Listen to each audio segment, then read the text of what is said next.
अपनी इबादत को जारी रखते हुए कॉल टू वर्शिप में चलेंगे। सर को झुकाएं, आंखों को बंद करें, प्रार्थना करें। हे सारी पृथ्वी के लोगों, यहोवा का जय जयकार करो, आनंद से उसकी आराधना करो और धन्यवाद के साथ उसके सन्मुख आओ। यह निश्चय जानो कि यहोवा ही भला है। हम उसकी प्रजा और उसकी चराई की भेड़ें हैं। उसके फाटकों में धन्यवाद, उसके आंगनों में स्तुति करते हुए प्रवेश करो। और आओ हम ऊंचे स्वर से उसकी महिमा गाएं। दस्तार वाले बाजे बजाकर, बांसुरी और वीणा बजाकर उसकी आराधना करो, क्योंकि वो भला है और उसकी करुणा सदा की है, सदा की है, सदा की है। करूब विराजमान स्वर्ग परमेश्वर, स्वर्ग और पृथ्वी के सृजनहार, सारी कायनात को बनाने वाले स्वामी, हम बड़े डरते और कांपते हुए प्रभु जी आपके चरणों में आते हैं और धन्यवादित हैं प्रभु जी कि आज आपने फिर से सब्त के दिन में हमें इबादत करने का मौका दिया। प्रभु जी प्रार्थना करते हैं प्रभु जी, हम इस योग्य नहीं है कि प्रभु जी आपको अपने मद में बुलाएं, मगर खुदावन हम बड़े डरते और कांपते हुए आपको आमंत्रित करते हैं बापा आसमानी, थोड़ी देर सिंहासन छोड़ करके हमारे मध्य में आ जाए, कि हमारे गीतों का गाया जाना, वचन का पढ़ा जाना और मनन किया जाना प्रभु आपको भाए। और स्वामी हम घटे, हमारे जीवन में आप बढ़े प्रभु जी। जितने लोग रास्ते में आते सलामती के साथ लाए, जो लोग ऑनलाइन के माध्यम से हमसे जुड़ेंगे उनको भी आशीष दे, और हम सब के निगहबान और चौपान हो। प्रार्थना जीवित प्रभु यीशु नासरी के नाम से मांगते हैं, आमीन आमीन। अजीजों, एक बार फिर से प्रभु यीशु मसीह के मधुर और सामर्थी नाम में आप सभी को हम दोनों पासबानों का वार्म गुड मॉर्निंग। जय मसीह की, प्यार भरा शालोम हमारी दुआएं हैं। प्रभु आप सबको बहुत आशीष, बहुत बरकत दे, खुदा के फजल में बढ़ते जाएं, आसमानी बरकतों को हासिल करें। खुदावन के चेहरे का जलाल आप पर जलवागर हो, खुदावन का फजल हो, हम उसका जय जयकार और उसकी महिमा करें। God bless you all. खुदावन आप सबको बहुत बहुत आशीष और बरकत दे। आइए अजीज़ों, हम एक कलीसियाई गीत मिलकर के गाएंगे। हिम नंबर 83, अब हो तारीफ खुदावन की। 83 नंबर का गीत, अब हो तारीफ खुदावन की। मेरी दरख्वास्त है कलीसिया से, kindly all rise and we will sing together in the loud voices. बुलंद आवाज़ों के साथ गाएंगे, अब हो तारीफ खुदावन की, ये बख्शा यीशु को। 83 नंबर का गीत, 83 गीत की किताब में भी है और डिस्प्ले पे भी आपके लिए मुहैया कराया गया है, तो जिसमें कंफर्टेबल हो आप उसे फॉलो करें। हिम नंबर 83, अब हो तारीफ खुदावन को कि बख्शा यीशु को।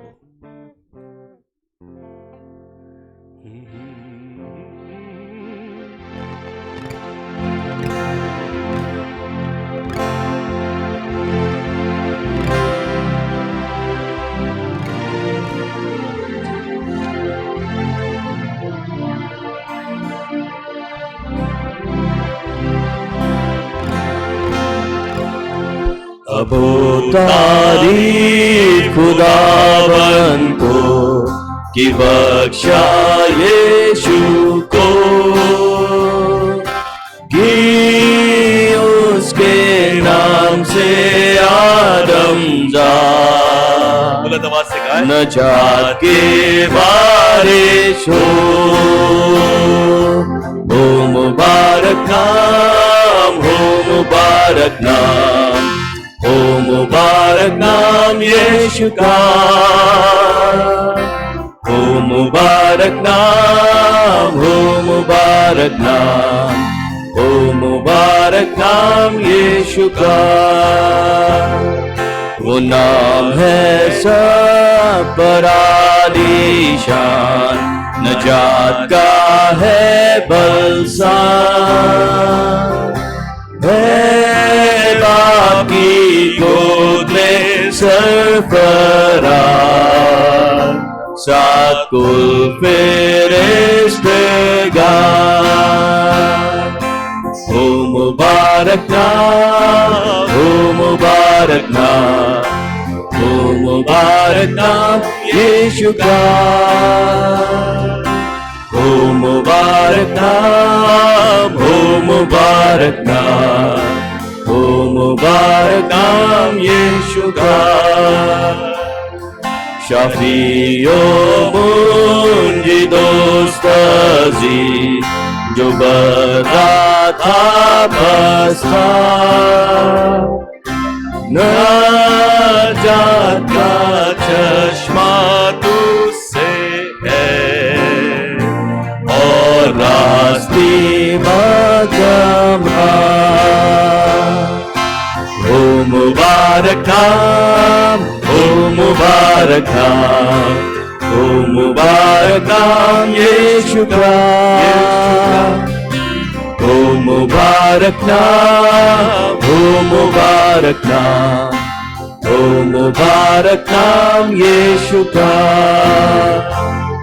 नाम उसका है अजीब मुशीर, सलामती का शान, खुदाया कादिर सबका बाप, अल्फा और ओमेगा। हो मुबारक नाम, हो मुबारक नाम, हो मुबारक नाम यीशु का, हो मुबारक नाम, हो मुबारक नाम, हो मुबारक नाम यीशु का। ए मोमिनीन खुश होके गाओ, तारीफ और हम करो,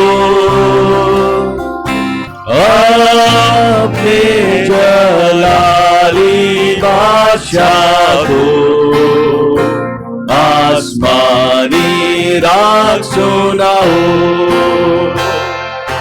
हो मुबारक नाम, हो मुबारक नाम, हो मुबारक नाम यीशु का, हो मुबारक नाम, हो मुबारक नाम, हो मुबारक नाम यीशु का।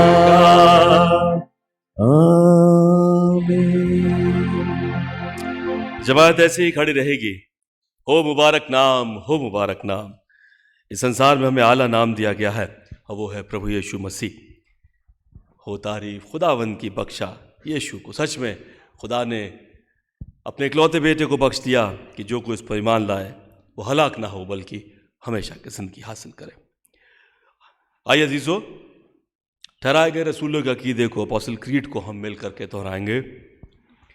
मैं इत्मीनान रखता हूँ खुदा एक मतलब बाप पर जिसने आसमान और जमीन को पैदा किया और उसके इकलौते बेटे हमारे खुदावंद यीशु मसीह पर रूह कुदूस से मुजस्सिम होकर कुंवारी मरियम से पैदा हुआ, पैंतुस पिलातुस की हुकूमत में दुख उठाया, सलीब पर खींचा गया, मर गया और दफन हुआ और तीसरे दिन मुर्दों में से जी उठा, आसमान पर चढ़ गया, खुदा बाप कादिर मुतलक के दाहिने हाथ बैठा है, जहाँ से वे जिंदों और मुर्दों का इंसाफ करने को आएगा।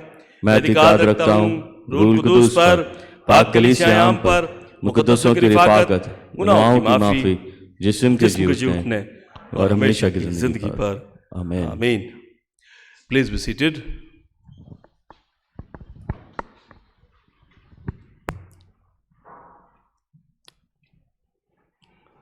अजीजों, ये वक्त है कि हम खुदा से बातचीत करें। ये वक्त है कि हम अपनी प्रेयर पिटिशंस को उसके आगे रखें। ये वक्त है कि हम शुक्रगुजारी करें, गिड़गिड़ाएं और उसका धन्यवाद दें, क्योंकि वो हमारी दुआओं को सुन करके हाँ और आमीन में जवाब देता है। हम दुआ में चलेंगे, पास्टल प्रेयर में चलेंगे मेरे अजीज़ों। इससे पहले कि हम दुआ में चलें, आज और आने वाले सप्ताह में जिन जिन लोगों के बर्थडेज हैं उनके नामों को हम सुन लेंगे। जो लोग ख़ास दुआओं के तलबगार हैं, बीमार हैं, तकलीफ़ ज़दा हैं, उनके लिए भी हम लोग दुआ करेंगे। तो पहले मैं तमाम बर्थडेज को आपके सामने रखता हूँ। जैसा आप लोग जानते हैं, आज 22 जनवरी 2023 है, 2 जनवरी 2023 आज कुछ लोगों के जन्मदिन हैं। हमारे अजीज़ मिसेस चांदनी डैनियल जी का बर्थडे है आज। हमारी बेटी सनोली लाल का बर्थडे है। हमारे अजीज़ बहन मिसेस सोनिया पॉल जी का भी बर्थडे है। बेटे आयुष लाल का बर्थडे है और मिस्टर अनूप पॉल साहब का भी बर्थडे है। तमाम बर्थडे आज हैं। खुदावंद आप सबको बड़ी आशीष और बरकत दे। आप सबको wish you happy birthday. God bless you. खुदा में बढ़ते जाएं, आसमान की बरकतों को हासिल करें। आने वाली 23 तारीख से यानी मंडे से किस किस के बर्थडे सुन लेंगे। मिस्टर फेलिक्स साचा साहब का बर्थडे है 23 को। मिस एंजलिना बरसवाल जी जो कि कनाडा में है, उस बच्ची का भी बर्थडे है। 24 तारीख को मास्टर स्टीफन साइमन मार्क का 3rd बर्थडे है और 24 तारीख को मिसिस डॉर्थी नंदा जी का बर्थडे है। 25 तारीख को मिसिस उषा डैनियल जी का बर्थडे है। 26 तारीख को मिसिस कुसुम मैसी का और 27 तारीख को हमारे दिल अजीज़ मिस्टर ईसी हेरिंग साहब का बर्थडे है। आप सभी को wish you happy birthday. God bless you. खुदावंद में आप आसमान की बरकतें हासिल करें। खुदा आपका निगहबान चौपान हो। हम खादिमों की दुआ है आने वाला साल आपके लिए आसमान की बरकतों का साल आ रहा है और आप बढ़ेंगे, सेहतमंद होंगे, आशीषित होंगे। हमारी बहुत सारी दुआएं, बहुत सारी आशीषें। अजीज़ों, कुछ लोग अजीज़ हैं जिन्हें ख़ास दुआओं की ज़रूरत है। हम उनके लिए भी दुआ करेंगे। हम लोग दुआ करेंगे। हमारे अजीज़ रजनी आंटी के लिए दुआ करेंगे। हमारे बुजुर्गवार मिस्टर सिरिल दास साहब के लिए दुआ करेंगे जो कि इस समय हॉस्पिटलाइज्ड हैं। हम उनके लिए दुआ करेंगे। हम दुआ करेंगे मिसेस स्वीटी पॉल जी के लिए, सर्जरी से गुजरी हैं, हम उनके लिए दुआ करेंगे।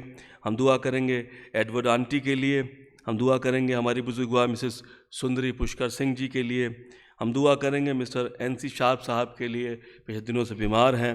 और हम दुआ करेंगे मिसिस मंजू शार्प के लिए, ये भी बीमार चल रही हैं। हम दुआ करेंगे। यदि और कोई नाम हो आप मेहरबानी से बता सकते हैं। इबादत के बाद हम सप्ताह भर लगातार दुआओं में रहते हैं, दुआ करते रहेंगे। आइए सिरों को झुकाएं, आंखों को बंद करें।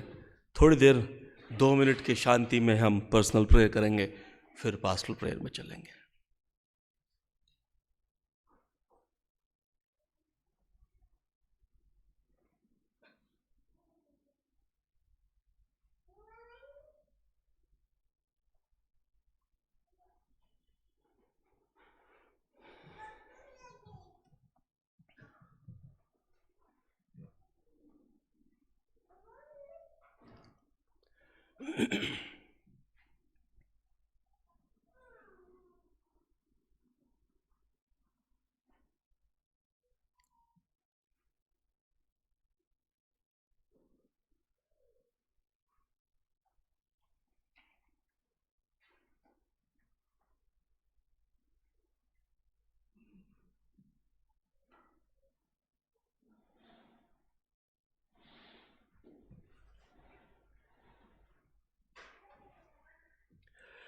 प्यारे प्रभु जी, सब कुछ सुना गया है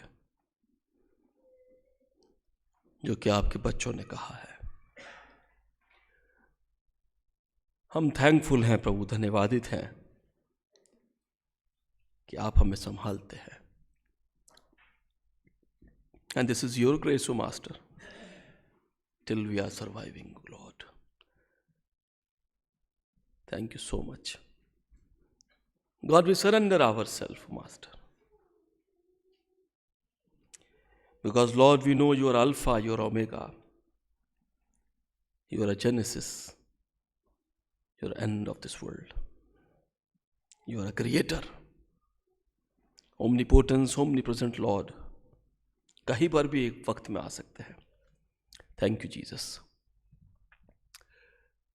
रूह में होकर तुम मुनासिब हुआ। जिसमें होते तो शायद आप एक जगह होते, मगर हेवनली बॉडी आपने दी अपने बेटे को। एक बार में एक जगह पर एक समय में कहीं पर भी आ जाते हैं। ये यूनिकनेस है प्रभु जी आपकी। प्यारे खुदावंद, हम एक बार फिर से बड़ी शुक्रगुजारी के साथ आपके कदमों में आते हैं। आपने हमें संभाला है और बहुत आशीषित किया है, हम धन्यवाद करते हैं। प्यारे प्रभु जी, इस वक्त में हम सारी अबंडेंट ब्लेसिंग्स के लिए धन्यवाद है जो आपने हमें दी, क्योंकि खुदावंद हमें जानते हैं आप ही सोर्स हैं, रिसोर्स हैं प्रभु जी, जो हमें आशीषित करते हैं, और ये आपका ग्रेस है। खुदावंद खबरें तो ऐसी हैं, पड़ोसी मुल्कों में खुदावंद खाने पीने की चीज़ें नहीं मिल रही, लोग तकलीफ ज़दा हैं, अकाल की सी स्थितियाँ हैं। हम शुक्र करते हैं प्रभु जी, हमें आपने संभाला है। प्यारे बापा आसमानी, दुआ करते हैं खुदावंद अपना ग्रेस इस पूरी दुनिया पे बना के रखें। बापा आसमानी, पूरे वर्ल्ड पर प्रभु जी आपकी खास ब्लेसिंग चाहते हैं प्रभु जी, सारे देशों के ऊपर, उनकी गवर्नमेंट्स पर प्रभु जी, लोगों पर प्रभु जी आशीष चाहते हैं। खास तौर से प्रभु जी प्रार्थना करते हैं अपने देश भारत के लिए प्रभु जी। खुदावंद आप तो सब कुछ जानते हैं प्रभु जी, हम प्रार्थना करते हैं देश में भाईचारा, प्रेम बढ़े, रोजी रोजगार के साधन हो, शांति बनी रहे, और प्रभु जी नई उपलब्धियों के साथ हमारी कंट्री बढ़े। हम आपका जय जयकार करें पिता। भारतवर्ष में जितनी भी कलीसियाएँ चलाई जाती हैं, देश विदेश में जितनी भी कलीसियाएँ चलाई जाती हैं, वो किसी भी डिनोमिनेशन से ताल्लुक़ क्यों न रखती हों पिता, हम आपसे प्रार्थना करते अपनी प्रेजेंस दें प्रभु जी, और प्रभु जी वो गुड न्यूज़ जो सारे वर्ल्ड के लिए है लोगों तक पहुँच नहीं पाए पिता, और हम आपका जय जयकार करें। आपसे प्रार्थना करते स्वामी, आप अपना अनुग्रह करें, वो अनुग्रह जो कभी ख़त्म नहीं होता है, हम आपसे वो अनुग्रह चाहते हैं। हमारी विनती है आपसे खुदावंद, आप दया करें खुदावंद, हमारे अथॉरिटीज़ के साथ, हमारे राष्ट्रपति जी, प्रधानमंत्री जी, खुदावंद हमारी केंद्र सरकार, हमारी पार्लियामेंट प्रभु जी, जो देश की जिनके हाथों में हमारे देश की बागडोर है प्रभु जी, आप उनको विजडम प्रोवाइड करें पिता, योजनाएं दें प्रभु जी। खुदावंद आप पर्सनली कम्युनिकेट करें पिता कि कैसे देश और उपलब्धि में आगे बढ़े। हम आपका जय जयकार करें। आपसे प्रार्थना विनती करते हैं प्यारे खुदावंद, आपसे प्रार्थना करते स्वामी, आप अपना दया का हाथ बढ़ा दीजिए। तमाम राज्य सरकारों के साथ हो प्रभु जी, खास तौर से उत्तराखंड सरकार के लिए प्रभु जी, हमारे चीफ मिनिस्टर साहब के लिए प्रभु जी प्रार्थना करते हैं प्रभु जी। खुदावंद प्रार्थना करते प्रभु जी अपना अनुग्रह करें, उनसे पर्सनली कम्युनिकेट करें पिता, देश में अमन शांति चैन बना रहे। हम आपका जय जयकार करें। सारी योजनाएं आपकी हैं प्रभु जी, हमको कुछ नहीं पता, आप हमारे लिए उत्तम करते आए हैं, आगे भी करेंगे, हमको पता है, आप दया करें। प्यारे प्रभु यीशु मसीह, आपसे विनती प्रार्थना करते हैं खुदावंद, हमारा निवेदन है आपसे, आप दया कीजिए। प्यारे प्रभु जी प्रार्थना करते हैं प्रभु इस वक्त में प्रभु जी, खास तौर से प्रभु जी मेथोडिस्ट चर्च को प्रभु जी आपके कदमों में लाते हैं, चाहे वो मेथोडिस्ट चर्च अब्रॉड हो प्रभु जी, या मेथोडिस्ट चर्च इन इंडिया हो प्रभु जी। प्रभु जी आपका ग्रेस चाहते हैं। हमारे आदरणीय बिशप साहब, बिशप सुबोध मंडल को भी याद करते प्यारे खुदावंद, उनके साथ हो प्रभु जी, उनके एपिस्कोपल एरियाज़ में प्रभु जी आप अपनी शांति और अपना आनंद बना के रखें। जो भी पासबान खिदमत गुजार हैं आशीष दें, डायरेक्टर्स हैं आशीष दें, बरकत दें, दया करें स्वामी, बहुत शांति प्रदान करें पिता, हमारे साधन उपलब्धियां बढ़ें, हम आपकी महिमा और आपकी प्रशंसा करें। हर चर्च में, हर कलीसिया में प्रभु जी खुदावंद में रिवाइवल आ सके प्रभु जी, हम ऐसी प्रार्थना करते हैं। प्रार्थना करते हैं प्रभु जी खास तौर से प्रभु खुदावंद सेंट्रल मेथोडिस्ट चर्च देहरादून के लिए, हमारे पासबान पास्टर दिनेश प्रसाद साहब के लिए, उनके घराने के लिए। खुदावंद तो अपना फजल इनायत कर, उन्हें बहुत आशीष बहुत बरकत दे, अपने खादिम को बल ताकत सेहत से भर दे, जिससे खुदावंद वो तेरे काम को अंजाम दे सके। भाभी बच्चों के साथ उनके फादर के साथ, भाई बहनों के साथ हूँ, बहुत आशीष और बहुत बरकत दे। हम प्रार्थना करते हैं खुदावंद, जबकि प्रभु जी 1 फरवरी में प्रभु जी उनके भाई की शादी का समारोह होने चाहता, प्रभु जी विवाह होने जाता है, प्रभु जी आपकी प्रेजेंस चाहते हैं, जैसे काना गलील में प्यारे खुदावंद आपने अपनी प्रेजेंस दी थी पिता, ऐसे ही प्रेजेंस आप देना कि सब कुछ स्वर्ग भंडारों में होकर के पूरा हो जाए, और प्रभु जी घराना आपका जय जयकार और आपकी महिमा करें। आपसे प्रार्थना विनती करते हैं स्वामी खुदावंद, हम प्रार्थना करते हैं यीशु, आप दया कीजिए प्रभु जी। प्रभु जी बारात का जाना, वापस आना, ट्रैवलिंग, सब कुछ को आपके हाथों में सौंपते प्रभु यीशु मसीह। यहाँ से वो डिपार्ट करते 28 तारीख को, खुदावंद आप उनके निगहबान होना, सलामती के साथ उनके डेस्टिनेशन तक उनको पहुँचाना। प्यारे खुदावंद हम प्रार्थना करते हैं हमारी पास्टरेट कमेटी के लिए प्रभु जी, हर एक मेम्बरान के लिए खुदावंद अपना फजल इनायत करें, बहुत आशीष और बहुत बरकत दें प्रभु जी। पास्टरेट कमेटी के एक एक मेंबर को अपने खुदावंद रूहानी फजल से भर दीजिए पिता, और खुदावंद वो तुझ में बढ़े और आशीष पाए। हम आपका जय जयकार करें। प्यारे खुदावंद, मैं पूरी इंटायर कांग्रीगेशन को आपके कदमों में लाता हूँ। हमारे बुजुर्गवारों से लेकर छोटे बच्चों तक सबों को प्रभु जी मैं आपके कदमों में रखता। प्रभु यीशु, आप अपना हाथ बढ़ा दीजिए, दया कीजिए, बहुत आशीष और बहुत बरकत दे। प्यारे खुदावंद, मैं आपसे प्रार्थना करता हूँ, हमारी कलीसिया में हमारे बहुत से बच्चे हैं जो विदेशों में रह करके पढ़ाई कर रहे हैं, दूसरे शहरों में रह करके स्टडीज़ में हैं।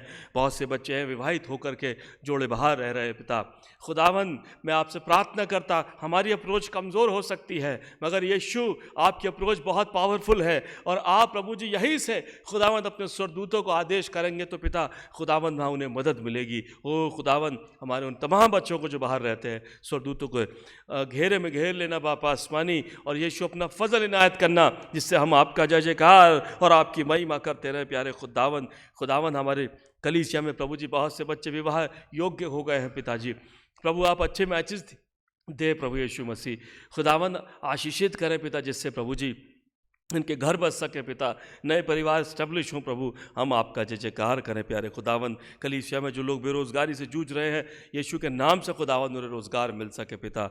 जो खुदावंद फाइनेंशियल क्राइसिस से भुगत रहे हैं, प्रभु आप उन पर भी अपना अनुग्रह करें। जो घर बनाना चाहते हैं, प्रभु जी आप उनको भी आशीषित करें। प्रभु जी योजनाएँ बनाएँ प्रभु जी, जिससे प्रभु जी रास्ते सरल हो सके पिता। बढ़ने में प्रभु जी आशीष दे, एक एक परिवार में बहुत बहुत खुशहाली बख्शना पिता। खुदावंद, हमारे तमाम विंग्स में प्रभु जी, हमारे संडे स्कूल हुआ खुदावंद, हमारी WSCS है, हमारी खुदावंद MYF है प्रभु यीशु मसीह, हमारे तमाम लेमेंस है प्रभु यीशु मसीह, सबको ले वुमेंस है प्रभु जी, सबको प्रभु आशीष और बरकत दे पिता। बहुत बहुत फजल इनायत करें खुदावंद, हम आपका जय जयकार और आपकी महिमा करें। प्यारे खुदावंद, मैं आपसे विनती करता हूँ, आज और आने वाले सप्ताह में प्रभु जिन जिन बच्चों के, जवानों के, बुजुर्गों के बर्थडेज हैं, यीशु के नाम में, प्रभु यीशु के नाम में, प्रभु यीशु के नाम में प्रभु जी आने वाला साल उनका आशीषों भरा साल हो। उनके नामों पर हाथ रख करके प्रभु जी प्रार्थना करते आप उनको आशीषित करना, आने वाले साल में नई उपलब्धियां देना, कि हम आपका जय जयकार और आपकी महिमा करें पिता। खुदावंद, आप निगहबान चौपान हो। मैं प्रार्थना करता हूँ जो लोग बीमारी के बिस्तरे पर हैं, हमारे तमाम अजीज़, यीशु के नाम में प्यारे खुदावंद उन्हें मुकम्मल शिफा इनायत हो प्रभु जी। वो चंगे होकर के प्रभु जी आपका जय जयकार और आपकी महिमा और आपकी प्रशंसा करें। प्यारे खुदावंद, आप भले खुदावंद हैं, हमसे प्यार करते हैं प्रभु जी, आप दया करें, बहुत आशीषित करें, बहुत बल ताकत सामर्थ्य दें, जिससे हम आपका जय जयकार और आपकी महिमा करें। प्रभु आप दया करना, बहुत आशीष और बहुत बरकत देना, जिससे हम आपका जय जयकार और आपकी महिमा करें। प्यारे बापा आसमानी, प्यारे खुदावंद, में प्रार्थना करता बापा आसमानी, कलीसिया के कंस्ट्रक्शन वर्क के लिए हम चाहते हैं प्रभु जी, आने वाले दिनों में जो चर्च बिल्डिंग का रिमेनिंग वर्क है वो पूरा हो सके। इसमें बड़े फाइनेंस की नीड है प्रभु जी, बहुत सुपीरियर इंजीनियरिंग की ज़रूरत है प्रभु यीशु मसीह। आप रास्ते खोलें पिता, फाइनेंसिस को पूरा कराएं, जिससे खुदावंद प्रभु जी जो कार पार्किंग की प्रॉब्लम होती है वो भी सॉल्ट आउट हो सके पिता खुदावंद, और चर्च भवन कंप्लीट हो जाए। हम आपका जय जयकार करें पिता, आप रास्ते खोलिए पिता। प्यारे खुदावंद, हम कलीसिया के हर एक जन को सब प्रभु जी आपके हाथों में सौंप देते हैं प्रभु यीशु मसीह। आप एक एक जन के निगहबान होना प्रभु। जितनी कांग्रीगेशन इस वक्त मेरे साथ प्रभु जी प्रार्थना कर रही है, प्रभु यीशु आप सबकी पर्सनल प्रेयर्स को जानते हैं। खुदावंद, आप सुन लीजिए प्रभु जी, और आमीन में जवाब दीजिए पिता। और प्रभु जी जयवंत कीजिए प्रभु जी। खुदावंद, हो सकता है बहुत से लोग आज बड़ी दुख तकलीफ़ के साथ आए हों, मगर आज जय जयकार करते हुए खुदावंद, मलाकी की पुस्तक 4 बाब के 2 पद के B पार्ट के अनुसार पले बछड़ों के समान कूदते फांदते जाएं पिता। ऐसा प्रभु जी आप अपना अनुग्रह कीजिए प्रभु जी, दया कीजिए स्वामी, बरकत दीजिए। प्यारे खुदावंद, हम सब के साथ हो प्रभु जी। यदि तेरा ये खादिम कुछ मांगने से भूलता, मेहरबान होकर इनायत करे प्रभु जी। हमारी ख्वाहिर के साथ हो खुदावंद, बहुत आशीष बरकत दे। हर एक जन के साथ हो प्रभु, जो लोग बैठे हैं, एक एक जन के ऊपर अपना फजल उतारना प्रभु जी, जिससे प्रभु जी हम आपका जय जयकार और आपकी महिमा करें खुदावंद। और खुदावंद, आप तो हमारे मांगने से बेशतर जानते हैं कि हमको क्या चाहिए, इसलिए प्रभु जी ज़्यादा कुछ ना कहते हुए खुदावंद, मैं यही प्रभु जी अपने वाणी पर विराम लगाता प्रभु यीशु मसीह, और रोक देता खुदावंद, और विनती करता आप हमें और आमीन में जवाब दें। प्रभु यीशु के नाम से मांग लेते हैं, आमीन। आए हमारे बाप जो आसमान पर है, नाम पाक माना जाए, आपकी बादशाहत आए, आपकी मर्जी से आसमान पे पूरी होती ज़मीन पर भी हो। वही रोज़ की रोटी आज बख्श दे, जैसे हम कसूर वालों को माफ़ करते हैं, हमारे कसूरों को माफ़ करें। हमें आजमाइश में न डालें, बल्कि बुराई से बचाएं, क्योंकि बादशाहत, कुदरत और जलाल हमेशा तेरी है। आमीन आमीन।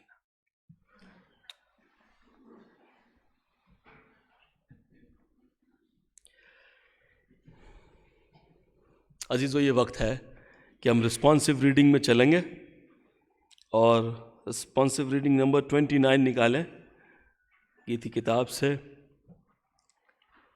बुद्धि का मूल और श्रेष्ठता। दरखास्त है कांग्रेगेशन से, काइंडली ऑल राइज। हम मिल करके इसको पढ़ेंगे। जो बोल्ड लेटर्स में है कलीसिया उसको रिस्पॉन्स में पढ़े और हम मिल करके परमेश्वर की आराधना करेंगे। सब लोग खड़े हो जाएंगे। रिस्पॉन्सिव रीडिंग यानी उत्तरवादी पाठ में हम चलेंगे। सबक नंबर 29 वह सबक मिल करके पढ़ेंगे।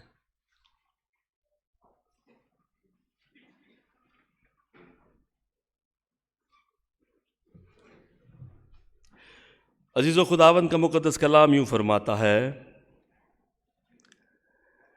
चांदी की खनी तो होती है और उस सोने के लिए भी स्थान होता है जिसे लोग ताते हैं।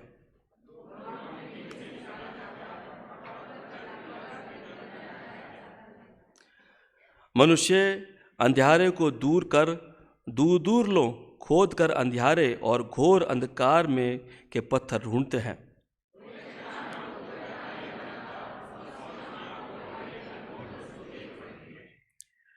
वह नदियों को ऐसा रोक देता है कि उससे एक बूंद भी पानी की नहीं टपकती, और जो कुछ छिपा है उसे वह उजाले में निकाल लाता है।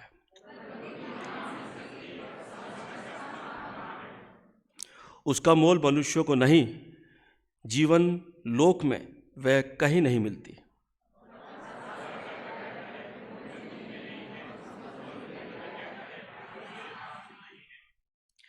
क्योंकि उस सोने से वह मोल लिया नहीं जाता और ना उसके दाम के लिए चांदी तोली जाती है।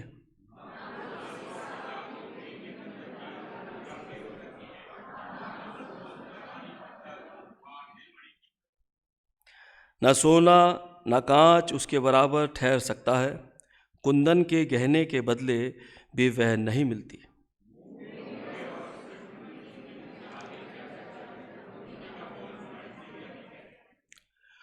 कूश देश के पद्मराग उसके तुल्य नहीं ठहर सकते और ना उसके चोखे कुंदन की बराबरी हो सकती है।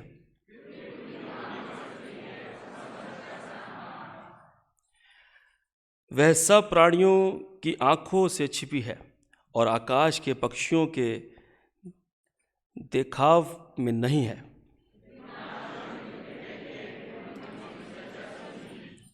परंतु परमेश्वर उसका मार्ग समझाता है और उसका स्थान उसको मालूम है।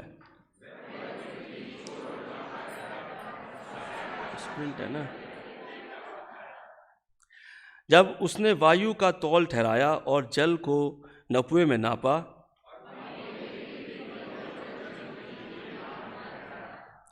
तब उसने बुद्धि को देखकर उसका बखान किया और उसको सिद्ध करके उसका सारा भेद बुझा लिया। सब मिलके पढ़े।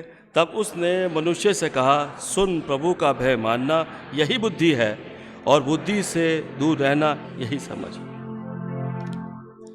हो सिताइश बाप की और बेटे की रूल कुदूस की भी ऐसे इर्तिदा में हो।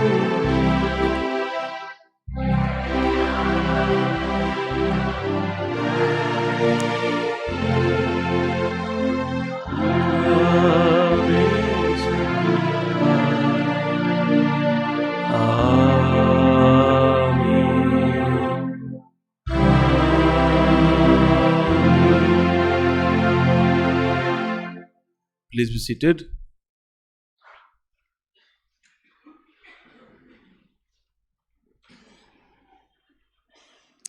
अजीज़ों, इससे पहले कि हम आज अनाउंसमेंट्स को सुने, मैं आज स्क्रिप्चर पोर्शन को बता देना मांगता हूँ। आप निकाल के रखें अपनी बाइबल से book of genesis chapter 4 versus 1 to 15। उत्पत्ति की पुस्तक 4 बाब पहले पद से लेकर के 15वें पद तक टैग लगा के रखें। Book of genesis chapter 4 versus 1 to 15। और मैं इसके लिए दावत भी देकर रखता हूँ कि अनाउंसमेंट के बाद कोई भी जन आकर के माइक पर से कलाम पढ़ने में मदद करे। उत्पत्ति की पुस्तक 4 बाब 1 पद से 15 पद तक। इससे पहले कि हम कलाम में चले, मैं दरख्वास्त करूँगा पास साहब से कि आप आगे आएँ और तमाम कलीसिया अनाउंसमेंट्स को हमारे बीच में रखें।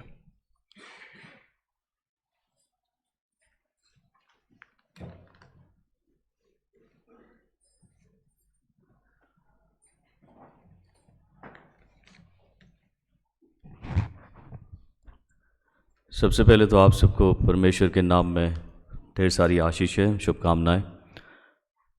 चर्च अनाउंसमेंट इस तरीके से हैं। हमारे रविवार की आराधना का समय सुबह 10 बजे का है। संडे स्कूल का समय भी सुबह 10 बजे का ही है। और लास्ट संडे जो आप लोगों ने हदिया दिया उसका अमाउंट है ₹47,298, 47,298 रुपये। और इस सुबह के वक्त में कुछ लोगों ने अपनी अपनी शुक्रगुजारी को प्रभु के निकट रखा है। ये पहली शुक्रगुजारी प्रभु के एक परिवार की ओर से रखी गई है। हम इस शुक्रगुजारी को परमेश्वर के सामने अर्पण करते हैं, प्रार्थना करते हैं प्रभु अपना अनुग्रह बहुतायत के साथ इस परिवार के ऊपर रखे। ये शुक्रगुजारी भाई मोहित मार्क और उनकी पत्नी सुप्रिया मार्क के द्वारा रखी गई है। अपने बेटे के 3रे जन्मदिन के उपलक्ष्य में उन्होंने ये शुक्रगुजारी रखी है 1,000 रुपये के रूप में। परमेश्वर अपना अनुग्रह बहुतायत के साथ उतारे और करुणा करे।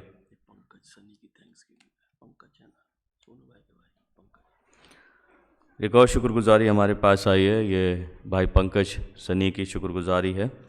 परमेश्वर अपने बेटे को बहुतायत के साथ आगे बढ़ाए। एक और शुक्रगुजारी प्रभु के परिवार ने रखी है। प्रभु की बेटी एंजलिना ब्रिस्वाल का जन्मदिन है इस वीक में और उनका पूरा फैमिली शुक्रगुजार है और इस शुक्रगुजारी को हम परमेश्वर के सामने अर्पण करते हैं। प्रार्थना यही है कि प्रभु इन्हें बहुतायत के अनुग्रह में आगे बढ़ाए और अपनी करुणा दया में भर के रखे। इससे पहले कि हम इन शुक्रगुजारियों के वास्ते प्रार्थना करें, हम तमाम और अनाउंसमेंट भी सुन लेते हैं, फिर उसके बाद हम फाइनल प्रेयर में जाएंगे।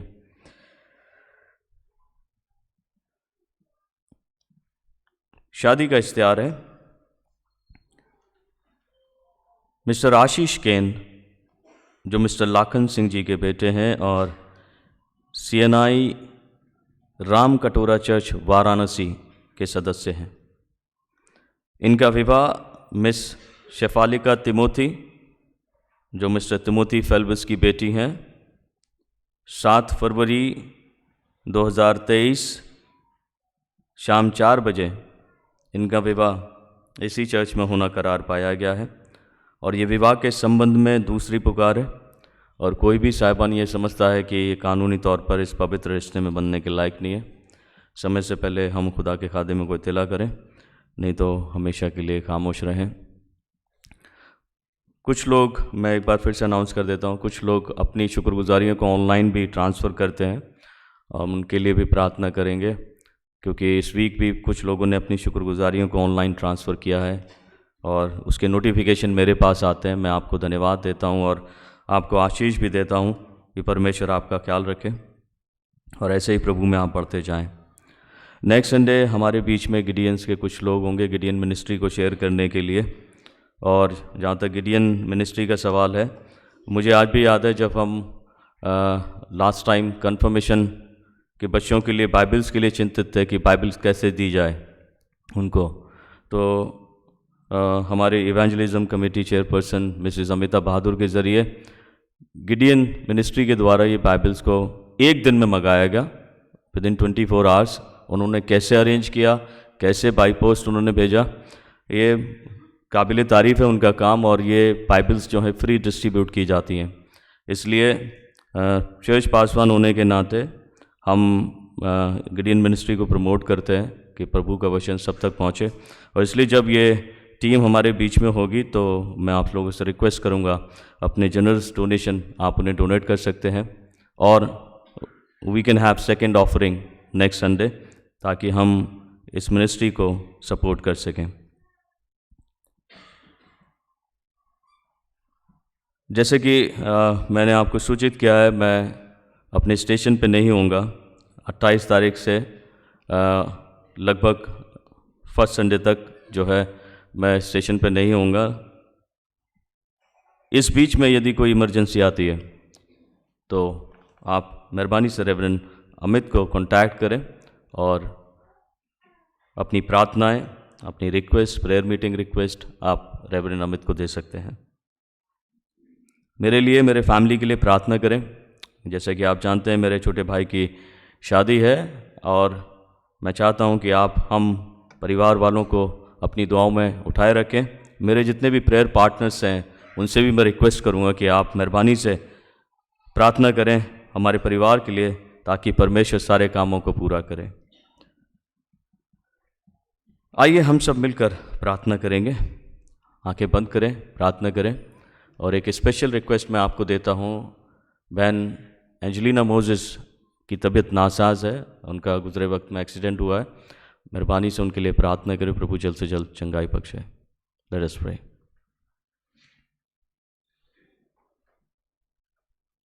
पिता परमेश्वर, हम शुक्र अदा करते हैं कि तूने प्रभु हम सबको ये मौका दिया कि हम सब मिल जाएं, इकट्ठे होकर आराधना करें।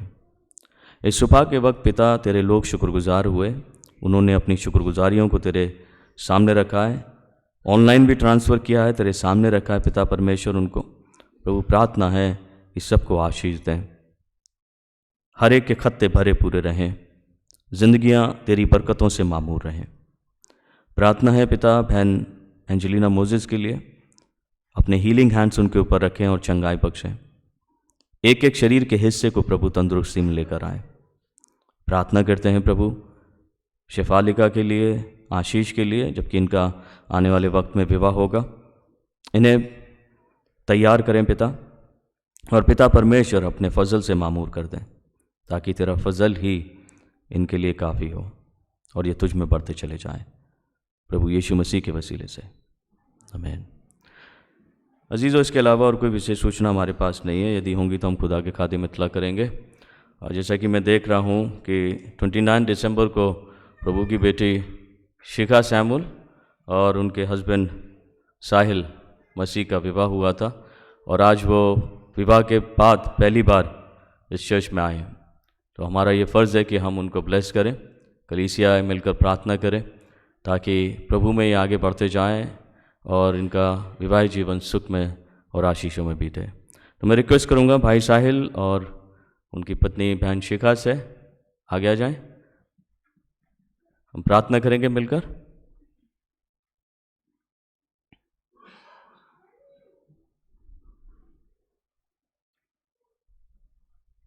Please kneel down.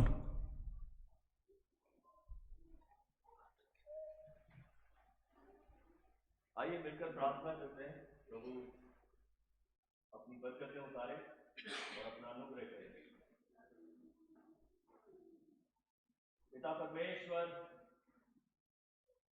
इस वक्त में हम प्रार्थना करना चाहते हैं प्रभु तेरे बेटे साहिल और प्रभु तेरी बेटी शिखा के लिए, जिनके विवाह को प्रभु तूने पिता परमेश्वर सफल किया और उन्हें विवाहित बंधन में बांधा। और पिता परमेश्वर लगभग 1 महीने के पास प्रभु ये अपनी विवाहित जिंदगी के निकट पहुंचे। और पिता परमेश्वर, हम चाहते हैं कि एक बार फिर से तेरा फजल इनकी जिंदगी के ऊपर उतर आए, तेरा पवित्र आत्मा इनके मध्य में काम करे, ये आपसी मोहब्बत में और अधिकाई से बढ़ते जाएं, एक दूसरे के प्रति ईमानदारी विश्वास में बढ़ते जाएं, तेरी स्वर्गीय आशीषों में बढ़ते जाएं, और इस संसार की हर एक उच्चतम वस्तु और पिता परमेश्वर आशीष को भोगें जो तूने इनके लिए तैयार की है। पिता परमेश्वर, जो घर प्रभु तूने इनके रूप में बनाया है उसमें हमेशा सलामती रहे, आशीष रहे, सुख रहे, शांति रहे, आनंद रहे। और पिता परमेश्वर, साहिल और शिखा तुझ में भरपूरी का जीवन जिए और अपनी स्पिरिचुअल लाइफ में भी पिता परमेश्वर तेरी मर्जी को बजा लाए, और इनके जरिए बहुतों का जीवन प्रभु आशीष में हो। और पिता परमेश्वर, यहाँ हम सब मिलकर प्रभु यीशु नासरी के नाम में आशीष देते हैं, खुदावंद यीशु मसीह के वसीले से।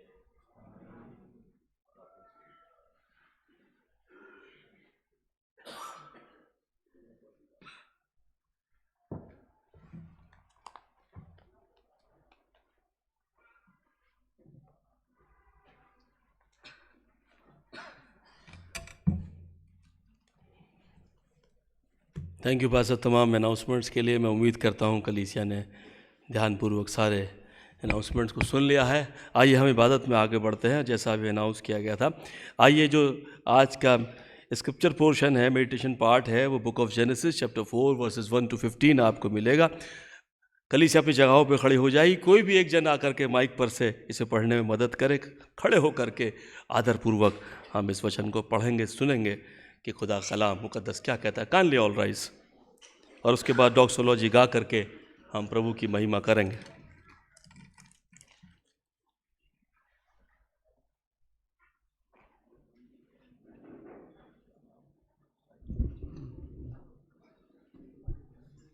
आज का मनन पाठ लिया गया है उत्पत्ति की पुस्तक 4 अध्याय 1 से 15 तक।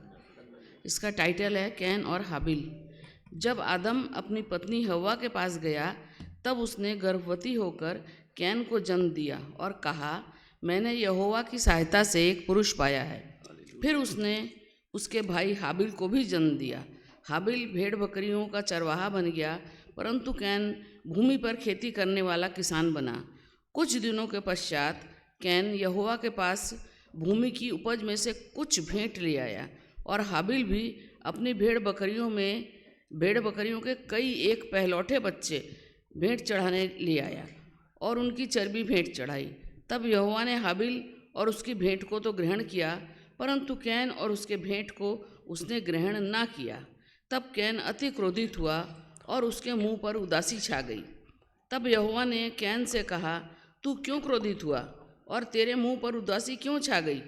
यदि तू भला करे तो क्या तेरी भेंट ग्रहण न की जाएगी? और यदि तू भला ना करे तो पाप द्वार पर छिपा रहता है और उसकी लालसा तेरी ओर होगी और तुझे उस पर प्रभुता करनी है। तब कैन ने अपने भाई हाबिल से कुछ कहा और जब वे मैदान में थे तब कैन ने अपने भाई हाबिल पर चढ़कर उसे घात किया। तब यहोवा ने कैन से पूछा, तेरा भाई हाबिल कहाँ है? उसने कहा, मालूम नहीं। क्या मैं अपने भाई का रखवाला हूँ? उसने कहा, तूने क्या किया? तेरे भाई का लहू भूमि से मेरी ओर चिल्लाकर मेरी दुहाई दे रहा है। इसलिए अब भूमि जिसने तेरे भाई का लहू तेरे हाथ से पीने के लिए अपना मुंह खोला है, उसकी ओर से तू शापित है। चाहे तू भूमि पर खेती करे तो भी उसकी पूरी उपज फिर तुझे ना मिलेगी और तू पृथ्वी पर भटकने वाला और भगोड़ा होगा। तब कैन ने यहोवा से कहा, मेरा दंड सहने से बाहर है और देख, तूने आज के दिन मुझे भूमि पर से निकाला है और मैं तेरी दृष्टि की आड़ में रहूँगा और पृथ्वी पर भटकने वाला और भगोड़ा रहूँगा और जो कोई मुझे पाएगा मुझे घात करेगा। इस कारण यहोवा ने उससे कहा, जो कोई कैन को घात करेगा उससे 7 गुना बदला लिया जाएगा। और यहोवा ने कैन के लिए एक चिन्ह ठहराया और ऐसा न हो कि कोई उसे पाकर मार डाले। परमेश्वर अपने वचन के पढ़े और सुने जाने पे आशीष दे। आमीन। Praise God from whom all blessings flow. Praise Him, all creatures here below. Praise Him above, ye heavenly hosts. Praise Father, Son, and Holy Ghost. Amen.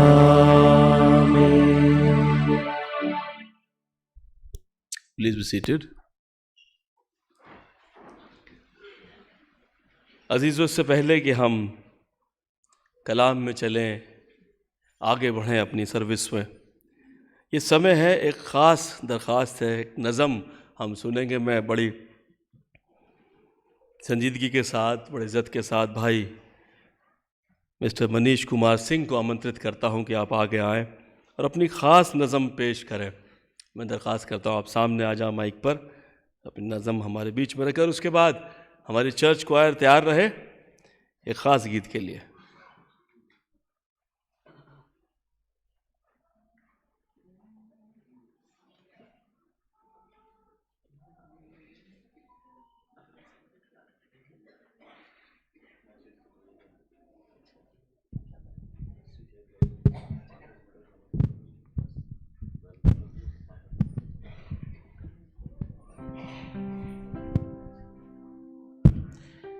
आप सबको जय मसीह की।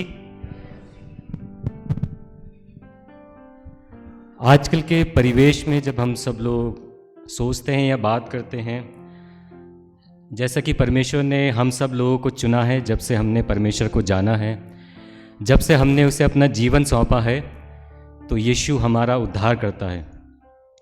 और उसी क्षण से, उसी दिन से जब हमने उसे अपना उद्धारकर्ता जाना है, तो परमेश्वर ने अपनी सेवा के लिए हम सबको चुन लिया है। जब परमेश्वर ने हमारी सेवा को हमें एक सेवा करने के लिए चुना है, तो हम सब लोग उस सेवा को अंजाम तो देते हैं, लेकिन कभी कभी दुनियावी बातों में या कुछ ऐसी बातों में घिर जाते कि उस सेवा के रास्ते से हम लोग भटक जाते हैं। तो इसी टाइटल पे आज मैं कुछ शब्द आपके सामने रखूँगा, और जो इसका टाइटल है वो है सच्चा सेवक।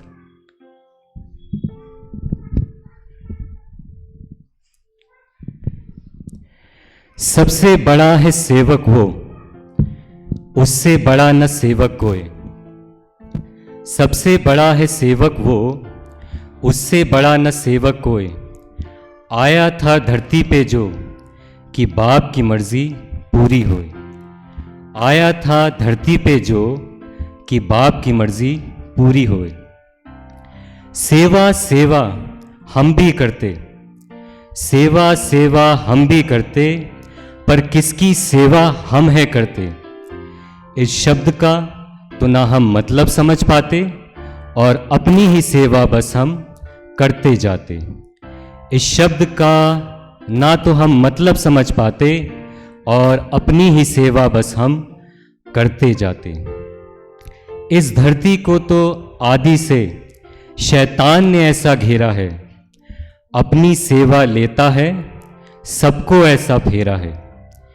इस धरती को तो आदि से शैतान ने ऐसा घेरा है, अपनी सेवा लेता है, सबको ऐसा फेरा है। सबको अपनी ऐसी ऐसी चाल सिखाता है, माया का अपना देखो जाल बिछाता है। सबको अपनी ऐसी ऐसी चाल सिखाता है, माया का अपना देखो जाल बिछाता है। कितनों ने तो इस माया का ऐसा चेहरा पहना है, खुद भी है इसके काबू में और दूसरों को भी घेरा है। कितनों ने तो इस माया का ऐसा चेहरा पहना है, खुद भी है इसके काबू में और दूसरों को भी घेरा है। ना पड़ो तुम इनकी बातों में, रखो अपना ध्यान। ना पड़ो तुम इनकी बातों में, रखो अपना ध्यान। सिर्फ यीशु ही एक जरिया है जो देगा स्वर्गीय ज्ञान। सिर्फ यीशु ही एक जरिया है जो देगा स्वर्गीय ज्ञान। इस सेवा का असली मतलब तो यीशु ने हमें समझाया है। इस सेवा का तो असली मतलब यीशु ने हमें समझाया है। अपनी जान और लहू देकर हम सबका जीवन बचाया है। अपनी जान और लहू देकर हम सबका जीवन बचाया है। उसके तुल्य तो हम नहीं बन सकते, बस थोड़ी सच्ची सेवा हम भी कर लें। उसके तुल्य तो हम नहीं बन सकते, बस थोड़ी सच्ची सेवा हम भी कर लें। यही अपने जीवन से बस यीशु ने हमको समझाया है। यही अपने जीवन से बस यीशु ने हमको समझाया है। यीशु ने हमको समझाया है।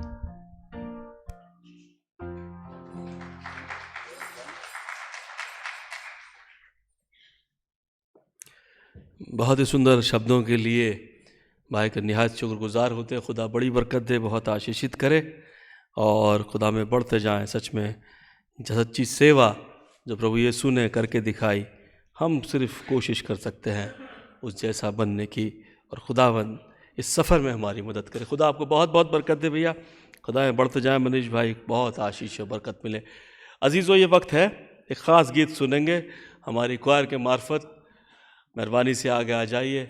और मुझे खुशी होती है जब मैं कल मुलाकात की तो कुछ नए लोग और जुड़े हैं, क्वायर का नंबर बढ़ गया है, और मुझे आशा है कि आने वाले दिनों में ये क्वायर का नंबर और बढ़ेगा और बुलंद आवाज़ों के साथ परमेश्वर की महिमा सेंट्रल मेथोडिस्ट चर्च देहरादून के मार्फत होने पाएगी।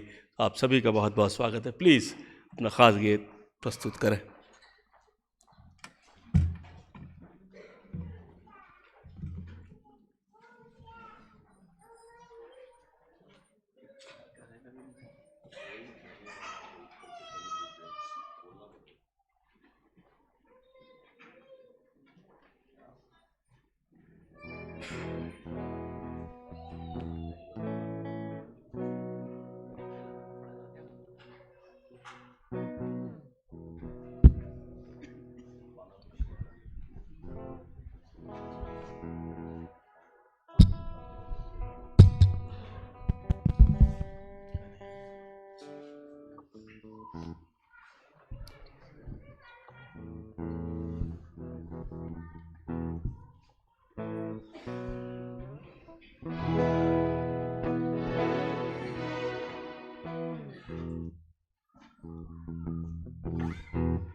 लोगों को है बचाना लेके यीशु का नाम।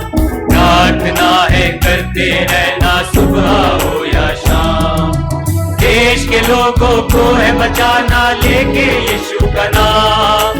प्रार्थना है करते रहना सुबह हो या शाम।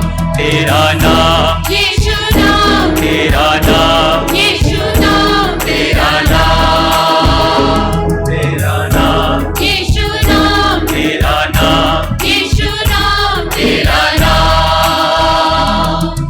मांगा हमने हिंदुस्तान को तेरी ही खिदमत को। देश तू अपनी रूह का मसा और बहने के सामन को। मांगा हमने हिंदुस्तान को तेरी ही खिदमत को। देश तू अपनी रूह का मसा और बहने के सामन को। ताकि हम जाए जहाँ फैलाए वहाँ, ताकि हम जाए जहाँ फैलाए वहाँ। तेरा नाम यीशु नाम, तेरा नाम यीशु नाम, तेरा नाम तेरा नाम यीशु नाम, तेरा नाम यीशु नाम, तेरा नाम।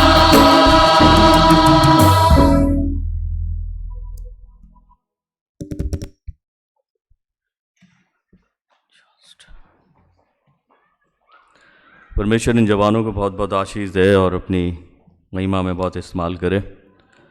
मैं मुख्य दो बातें बताना भूल गया आपको। 26 जनवरी हमारा रिपब्लिक डे है और हम अपने चर्च प्रांगण में सुबह 9 बजे फ्लैग होस्टिंग करेंगे। तो मैं आप सबको निमंत्रण देता हूँ, आप जितने नियर बाय रहते हैं, क्लोज रहते हैं, या जो लोग आना चाहते हैं जिनको कोई ऑफिशियल वर्क नहीं है, वो मेहरबानी से सुबह 9 बजे 26 जनवरी को चर्च के प्रांगण में इकट्ठा हों, ताकि हम इबादत करें, अपने देश के लिए प्रार्थना करें, जो कॉन्स्टिट्यूशन हमको मिला है उसके लिए थैंकफुल हों। साथ ही साथ मैं ये भी बताना चाहता हूँ, जब आप वॉशरूम्स जाते हैं तो मेहरबानी से ये खाली वर्कर्स की ही रिस्पॉन्सिबिलिटी नहीं है कि उसको क्लीन रखें, ये हम सब की रिस्पॉन्सिबिलिटी है कि हम भी उसको क्लीन रखें। सो ये देखा गया है, गुजरे वक्त में भी देखा गया है कि कुछ लोग जाते हैं वहाँ पर जो भी खाने की आदत होती है उसको फनल में जो है थूक देते हैं, जिससे कि वो ब्लॉक हो जाता है। सो मेहरबानी से इस बात का ख्याल रखें। आप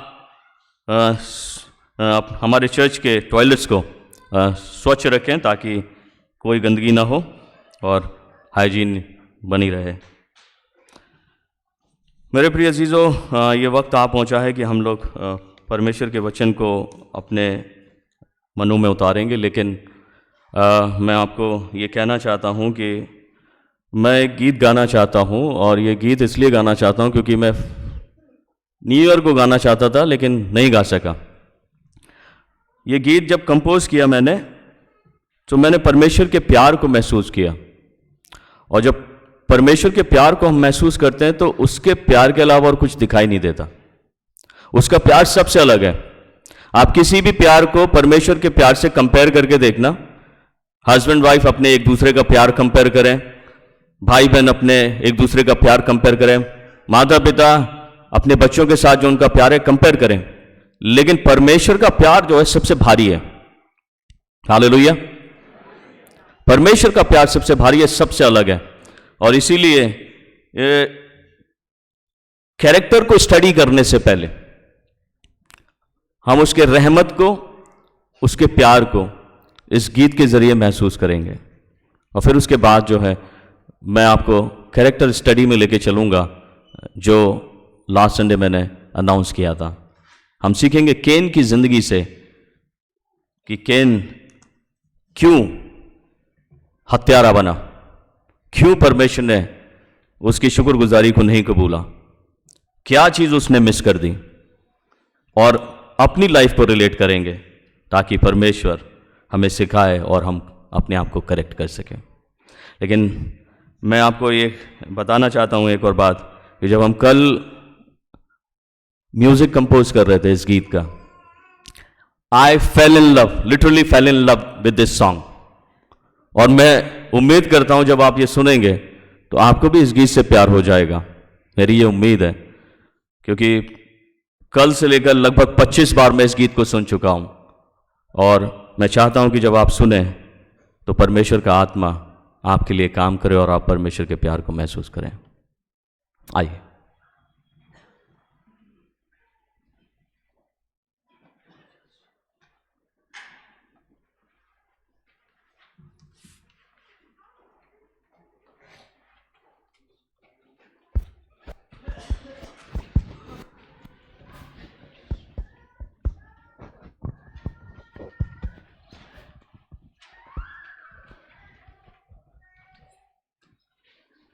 रखेंगे क्या?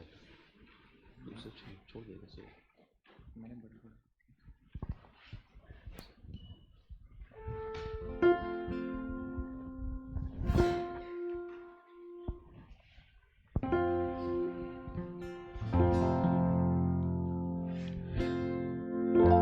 इसके म्यूजिक का श्रेय मैं अर्पित और नवनीत को देना चाहता हूं, क्योंकि बहुत सुंदर म्यूजिक इन्होंने कंपोज किया कल रात में।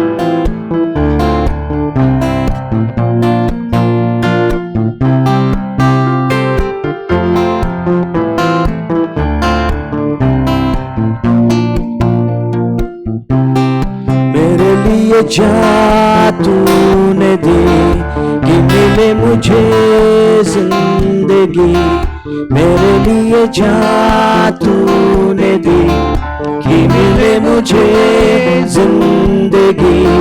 तेरा प्यार है सबसे अलग, तू ही मेरा परमेश्वर। तेरा प्यार है सबसे अलग, तू ही मेरा परमेश्वर। क्यों ना मैं गाऊंगा हालेलुया, तेरी स्तुति मैं करूं। मैं तो चिल्लाऊंगा हालेलुया, मैं अब चुप क्यों रहूं। तूने मेरी जान बख्शी कि मिले मुझे जिंदगी, तूने मेरी जान बख्शी कि मिले मुझे जिंदगी। तेरा प्यार है सबसे अलग, तू ही मेरा परमेश्वर। तेरा प्यार है सबसे अलग, तू ही मेरा परमेश्वर।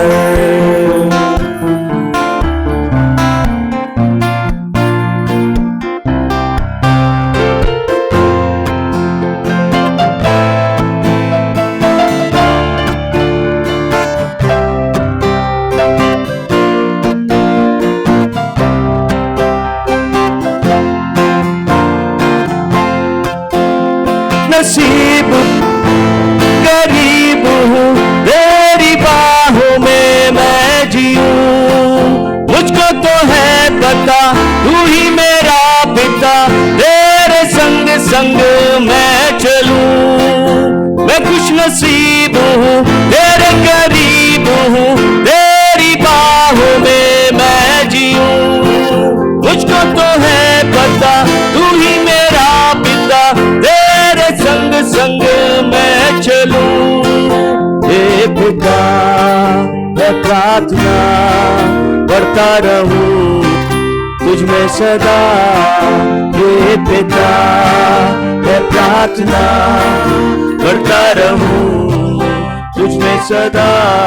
तूने हर मुश्किल सही कि मिले मुझे हर खुशी, तूने हर मुश्किल सही, कि मिले मुझे हर खुशी, तेरा प्यार है सबसे अलग, तू ही मेरा परमेश्वर, तेरा प्यार है सबसे अलग, तू ही मेरा परमेश्वर।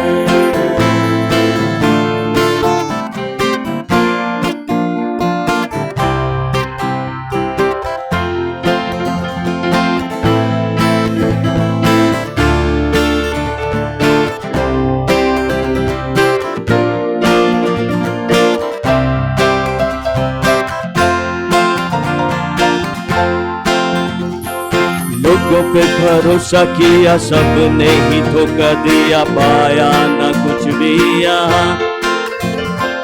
उन्होंने जो वादे किए सबने दिखावे किए, धोखा ही धोखा यहाँ। लोगों पे भरोसा किया, सबने ही धोखा दिया, पाया न कुछ भी यहाँ। उन्होंने जो वादे किए सबने दिखावे किए, पाया न कुछ भी यहाँ। तेरा प्यार जो मिला पा गया सब कुछ यहाँ, तूने जो भी कहा कर दिया पूरा यहाँ, तूने हर रज़ा पूरी की, कि मिले मुझे हर खुशी, तूने हर रज़ा पूरी की, कि मिले मुझे हर खुशी, तेरा प्यार है सबसे अलग, तू ही मेरा परमेश्वर, तेरा प्यार है सबसे अलग, तू ही मेरा परमेश्वर। God bless you. आइए हम लोग प्रार्थना करेंगे।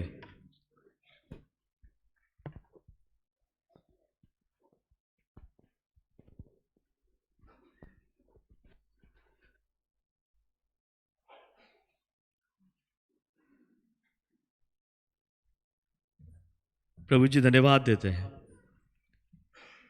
कि हमको एक बार फिर से ये अवसर मिला कि हम महिमा करें, इबादत करें और तेरे फजल से भर जाएं। तेरी करुणा दया ही काफ़ी है पिता। तेरा पवित्र आत्मा अगुवाई करे, बस प्रार्थना करते हैं। और जो कुछ भी सीखें प्रभु, हम सब के जीवनों के लिए आशीष का कारण हो गए। मदद करें प्रभु, प्रभु यीशु के नाम में, आमीन।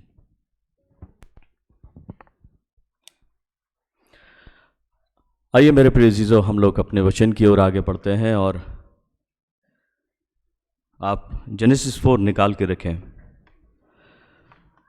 जब हम परमेश्वर की ओर ध्यान दें और ख़ास तौर से इस चैप्टर को पढ़ें तो हमें बहुत सारी बातें सीखने को मिलती हैं, लेकिन हम सारी बातों पर मनन नहीं करेंगे। कुछ बातों पर जो इम्पॉर्टेंट हैं उन पर मनन करेंगे। सबसे पहली चीज़ मैं आपको बता देना चाहता हूं, जब आप जेनेसिस चैप्टर 3 पढ़ेंगे वो अकाउंट है ओरिजिनल सिन का अकाउंट। जेनेसिस 3 ओरिजिनल सिन का अकाउंट। और जब आप जेनेसिस चैप्टर 4 पे जाते हैं वहां पर आपको मिलेगा subsequent since committed by people of God. मतलब पाप वहां पर ही नहीं रुका, पाप लगातार लोगों की जिंदगी में बढ़ता चला गया।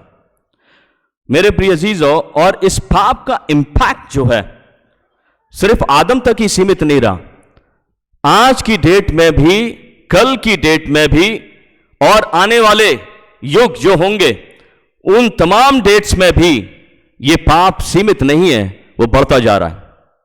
उसने अपना दायरा फैला दिया है ना। और इस पाप के जरिए अगर मैं कहूं, पाप जो है लोगों में प्रॉस्पर हो रहा है, ग्रीव कर रहा है, ज्यादा से ज्यादा ग्रीव कर रहा है ना। लेकिन जब हम आदम और हव्वा की बात करते हैं, ऐसा लिखा है कि आदम अपनी पत्नी के पास गया और उसको एक बेटा उत्पन्न हुआ और उसने उस बेटे का नाम केन रखा, है ना। केन, केन का मतलब मैं आपको बता देता हूं, केन का मतलब होता है गॉटन वन, गॉटन वन या रिसीव्ड।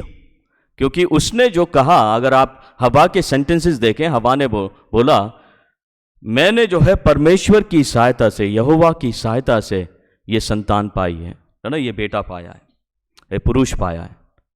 मेरे प्रिय अजीजों, जब उसने ये कहा तो एक बात आप महसूस कर लें, उसने सिंपल ये जो सेंटेंस है परमेश्वर की करुणा और परमेश्वर की दया के विषय में वो कह रही है, और परमेश्वर की दया और परमेश्वर की करुणा उसको उस सेंटेंस में मिलती है जो परमेश्वर ने उसे जेनेसिस चैप्टर 3 वर्स 15 में कहा था। उसका वंश होगा और उस वंश में और सर्प में जो है बैर होगा। परमेश्वर वहां पे विमेन सीड की बात करता है, और अगर परमेश्वर वहां पे विमेन सीड की बात करता है तो परमेश्वर अपने उस कहे अनुसार हव्वा के साथ में करता है, और इसलिए वो परमेश्वर के ग्रेस को और परमेश्वर की उस करुणा को नकारती नहीं है। उसने कहा यह सिर्फ परमेश्वर का ग्रेस है कि उसने अपने प्रॉमिस को और उस बात को पूरा किया मेरी लाइफ में। आप देखेंगे जब आप पहले चैप्टर से लेके तीसरे चैप्टर तक जब स्टडी करते हैं बाइबल की, जेनेसिस की पर्टिकुलरली, वहां पर ना तो आदम ने ना हव्वा ने परमेश्वर को परमेश्वर के नाम से पुकारा नहीं है। जो नरेटर है, जिसने वो नरेट किया है, वहां पर नरेटर ने यहोवा कहकर दर्शाया है कि उसका नाम जो है यहोवा परमेश्वर है। लेकिन पर्टिकुलरली 4th चैप्टर में परमेश्वर की ये बेटी जो है परमेश्वर को नाम देती है यहोवा। अगर आप पढ़ेंगे उससे पहले ना तो आदम ने कहा यहोवा, ना ही हव्वा ने कहा यहोवा, लेकिन जेनेसिस चैप्टर 4 में आते ही वो कहती है कि मैंने यहोवा की सहायता से, वहां पर नाम दे दिया उसने परमेश्वर को यहोवा की सहायता से। और यहोवा का मतलब है लॉर्ड ऑफ कवनेंट, वाचाओं का परमेश्वर, जो अपनी वाचा को, अपनी बात को पूरी करता है। मेरे प्रिय अजीजों, हव्वा ने अपनी शुक्रगुजारी और आभार को व्यक्त किया जो केन के नाम में दिखता है। से हालेलुया। जब हम अपने बच्चों के नाम रखते हैं तो वो नाम जो है बहुत इंपॉर्टेंट होते हैं, और हव्वा ने भी बहुत सोच समझ के नाम दिया है ना। आदम ने भी अपने बेटे को बहुत सोच समझ के नाम दिया है, और ये नाम क्यों दिया है मैं उसका रीजन आपको बताता हूं। कभी कभी जो लाइफ हम लोग गुजरे वक्त में बिताते हैं, कठिन परिस्थितियों को जब हम देखते हैं, अगर मैं अपनी बात करूं, अपनी फैमिली की बात करूं, मेरा फैमिली ने जो कठिन परिस्थितियां देखी हैं, वो अपनी नेक्स्ट जनरेशन से एक्सपेक्ट करते हैं कि ये कुछ बेटर करेंगे, ये कुछ नया करेंगे, ये और आशीषित होंगे, हमारी तरह इनका जीवन नहीं होगा। अभी अगर मैं आदम और हव्वा की बात करूं तो केन के जरिए उनकी एक्सपेक्टेशन बढ़ जाती है।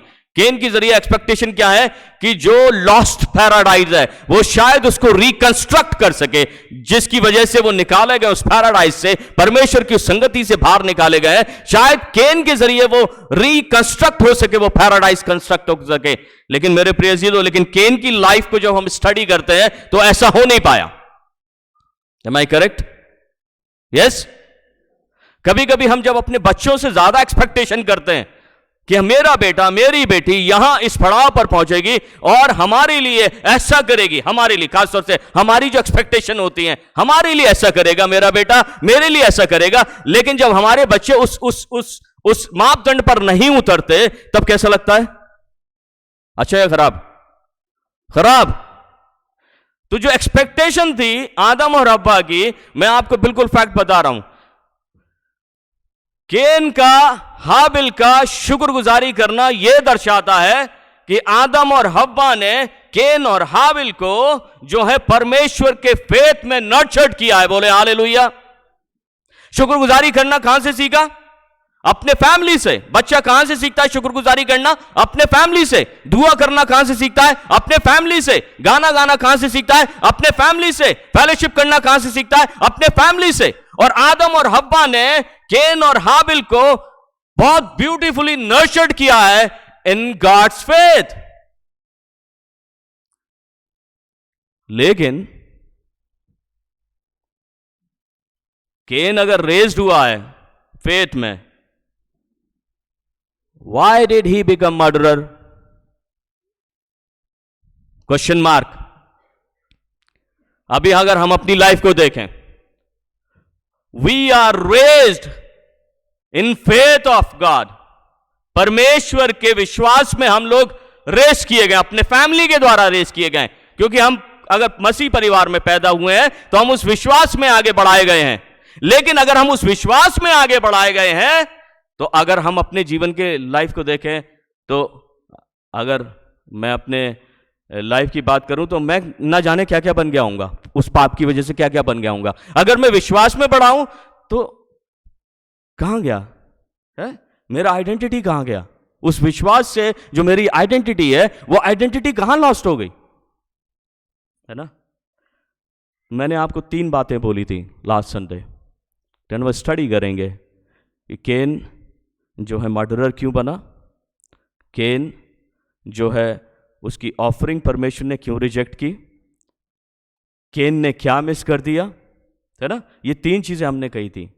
तो मैं इन तीनों को क्लब करता हूं, और उस क्लब में आप इन तीनों के सवाल के जो आंसर्स हैं, इन सवालों के आंसर्स हैं, इसे ढूंढने की कोशिश करना, अपनी लाइफ से रिलेट करने की कोशिश करना। सबसे पहली चीज कि परमेश्वर ने केन की ऑफरिंग को क्यों नहीं स्वीकारा, और केन जो है अपराधी हत्यारा क्यों बना, उसका रीजन है। पहला रीजन मैं आपको देता हूं। मैंने बोला ना, आदम हव्वा ने उसे फेथ में क्या किया है? बढ़ाया है। लेकिन Cain had lost his faith. Number 1 reason, Cain ने अपने फेथ को, अपने विश्वास को खो दिया। कैसे? आप हिब्रू स्टडी करें चैप्टर 11, और जब आप चैप्टर 11 स्टडी करते हैं, उसके पर्टिकुलरली वर्स 4 देखें, वहां पर दोनों भाइयों का वर्णन है, केन का भी और हाबिल का भी वर्णन है। वहां पर क्या लिखा है?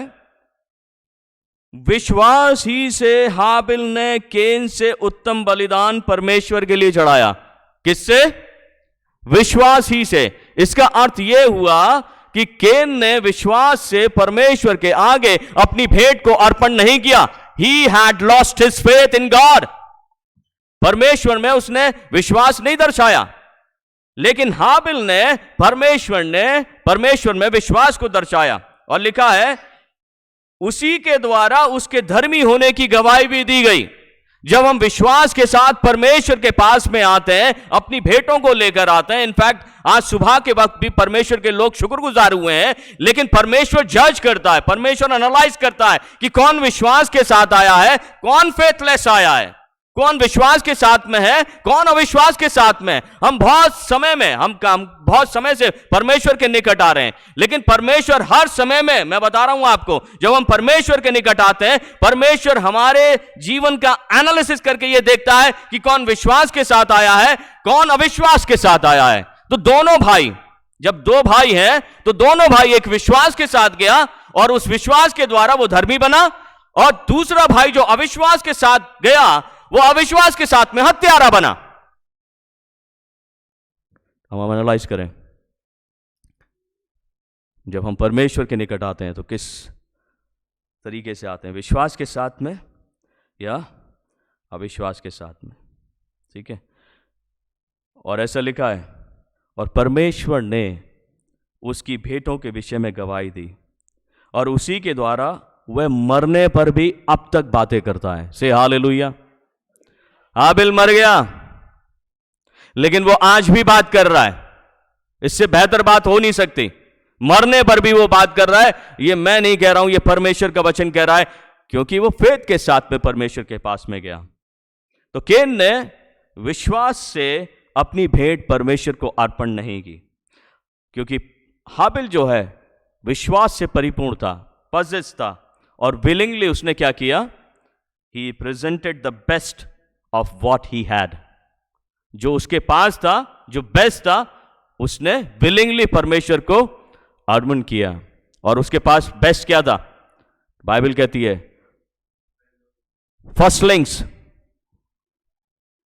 फर्स्टलिंग्स ऑफ द फ्लॉक, पहिलौठे। क्या अर्पण किए? पहिलौठे। God always consecrated the first of the fruit.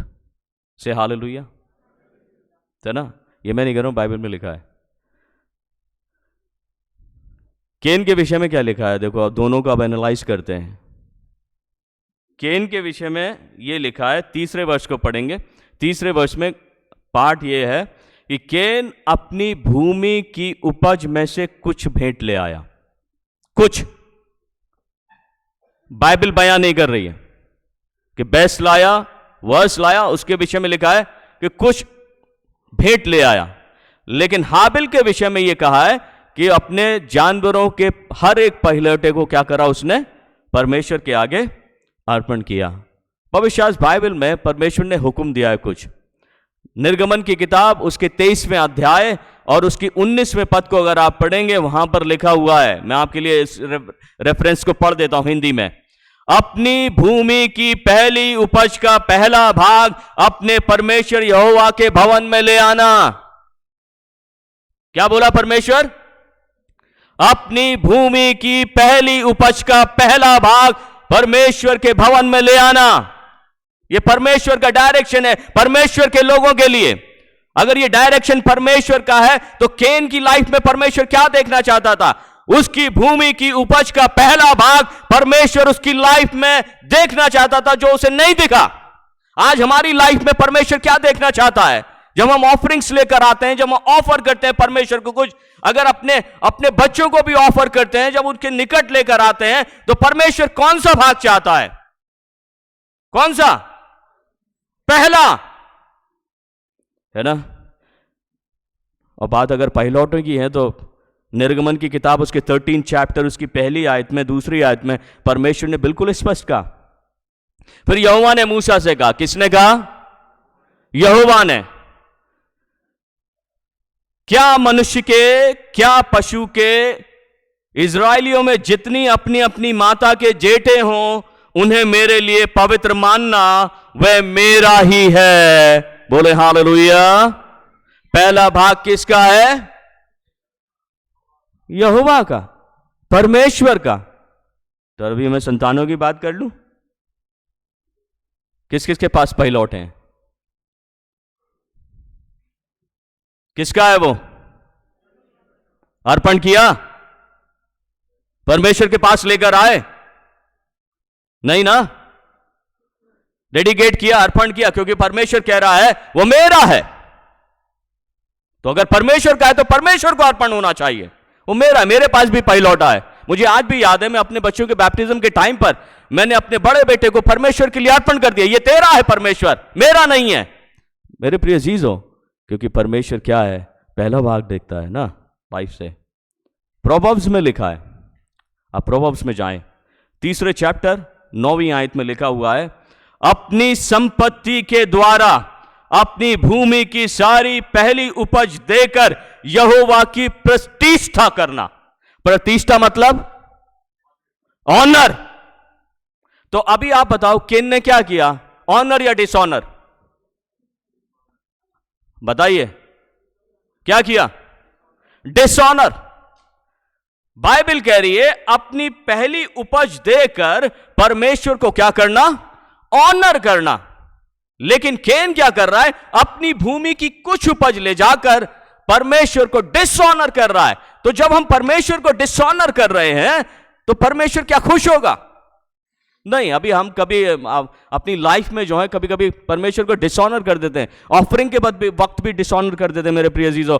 हमें पता नहीं चलता, लेकिन परमेश्वर एनालाइज करता है, क्योंकि वहां पे लिखा है यहोवा की प्रतिष्ठा होनी चाहिए, उसका सम्मान होना चाहिए, लेकिन उसको अनादर नहीं मिलना चाहिए किसी भी रीति से। लेकिन केन ने क्या किया? परमेश्वर को डिसऑनर किया। यिजकेल में पढ़ते हैं, यिजकेल में क्या लिखा है? यिजकेल उसका 48 चैप्टर और उसकी 14 वर्स और उसका बी पार्ट देखिए, वहां पे मना किया परमेश्वर ने। सिंपल, ये डायरेक्शन में दे रहा हूं, परमेश्वर के कलाम से आपको डायरेक्शन दे रहा हूं, अपने आप को डायरेक्शन दे रहा हूं। और ना भूमि की पहली उपज और किसी को दी जाए। बोला क्या परमेश्वर ने दे देना भूमि की पहली उपज किसी और को? मना कर रहा है परमेश्वर कि भूमि की पहली उपज किसी और को ना दी जाए। क्यों ना दी जाए? क्योंकि वह यहोवा के लिए क्या है? पवित्र है। बोले हालेलुया। परमेश्वर है जो देखता है ना? And that is why God had no regard for faithless Cain or his offerings. परमेश्वर के लिए केन की ऑफरिंग कोई मायने नहीं रखती, क्योंकि उसने परमेश्वर को क्या करा? डिसऑनर किया। और इसलिए बाइबल में लिखा हुआ है, एक और रेफरेंस पढ़ते हैं प्रोवर्ब्स से, 15th चैप्टर उसका 8वां पद। क्या लिखा है? दुष्ट लोगों के बलिदान से यहोवा घृणा करता है, परंतु वह सीधे लोगों की प्रार्थना से प्रसन्न होता है। तो दुष्ट लोगों के बलिदान से परमेश्वर को क्या है? घृणा है। ठीक है, अभी हम बात करते हैं आगे कि परमेश्वर के इस बेटे ने जो फेथ में रेज्ड हुआ, फेथ को जीवन में से उसने कैसे निकाल कर बाहर कर दिया, है ना? पहले देखेंगे कि क्या अपॉर्चुनिटी मिस करी उसने। Can miss the opportunity to repent.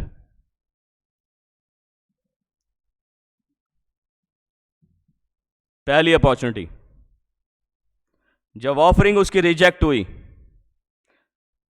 तो उसे क्या करना चाहिए था? उसे यह करना चाहिए था कि अपने ब्रदर के पास जाता, हाबिल के पास जाता और कहता कि मैं दूसरी ऑफरिंग तैयार करता हूं, परमेश्वर के प्रति जो है मेरे लिए क्या कर? प्रार्थना कर कि परमेश्वर मेरी ऑफरिंग को स्वीकार ले, है ना? ये एक कन्वर्जेशन उसके पास होना चाहिए था, जो अपने भाई के साथ वो कर सकता था। लेकिन उसने इस अपॉर्चुनिटी को मिस कर दिया और उसने एक अनएक्सपेक्टेड बिहेवियर अपने भाई के साथ में किया, है ना? तो पहली अपॉर्चुनिटी वो कर सकता था कि वो अपने भाई से कहता मेरी ऑफरिंग रिजेक्ट हो गई है, परमेश्वर से प्रार्थना कर कि वो मेरी ऑफरिंग को स्वीकारे, मैं दूसरी ऑफरिंग लेकर आता हूं, है ना? ये वो कर सकता था, लेकिन उसने ऐसा नहीं किया। बाइबल में लिखा हुआ है 5वें और 6ठे पद को अगर आप पढ़ेंगे, वहां पे लिखा है he became angry before the Lord. किसके सम्मुख? गुस्सा किसके सम्मुख? परमेश्वर के सम्मुख। और ऐसा लिखा है उसके मुंह पर उदासी छा गई। कभी कभी ऐसा होता है ना कि हमारे अनुसार काम नहीं होता है तो हमको क्रोध आता है। यस और नो? हम किसी कंपटीशन में जाते हैं और हमारे फेवर में अगर रिजल्ट नहीं आता तो हम क्या करते हैं? मायूस होते हैं, खेदित होते हैं, गुस्सा भी आता है, ये चीटिंग कर ली है ना? पार्शियलिटी हो गई है, गुस्सा आता है। अभी ये दोनों भाई गए परमेश्वर के पास में और एक की ऑफरिंग परमेश्वर ने स्वीकार ली। अब उसको कैसा लग रहा होगा? अच्छा या बुरा?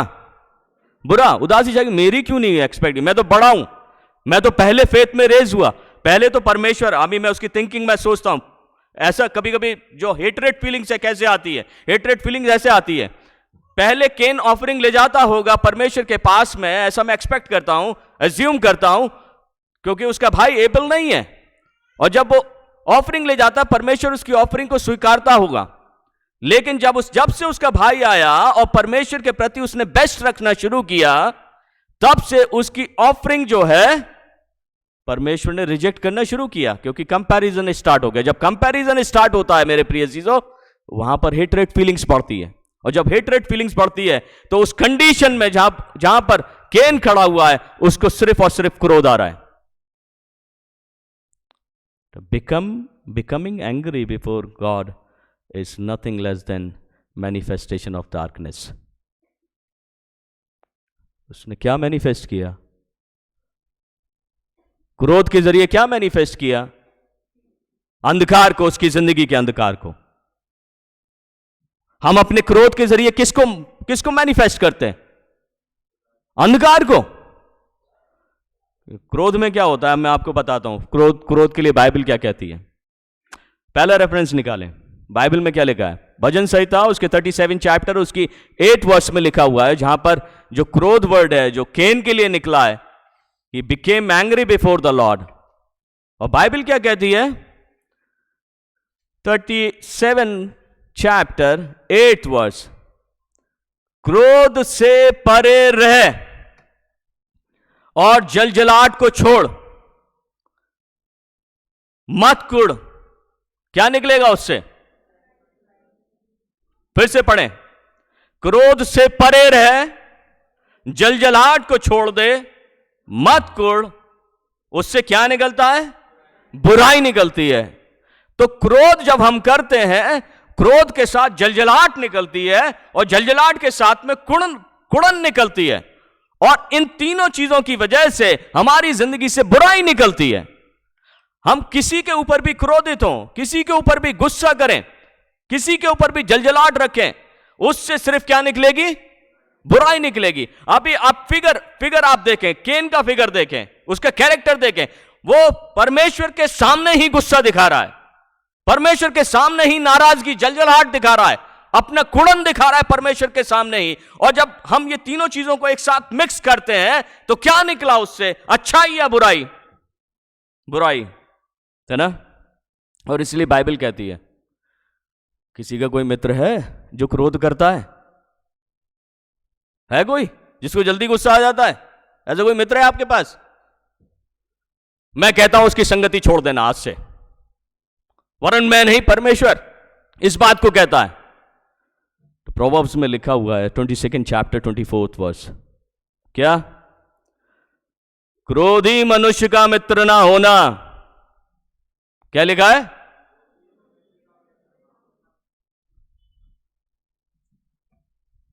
और झट क्रोध करने वाले के संग ना चलना। क्या कह रही है बाइबल? क्रोधी मनुष्य का मित्र ना होना और झट क्रोध करने वाले के संग ना चलना, क्योंकि प्राण खतरे में पड़ जाएंगे, आपके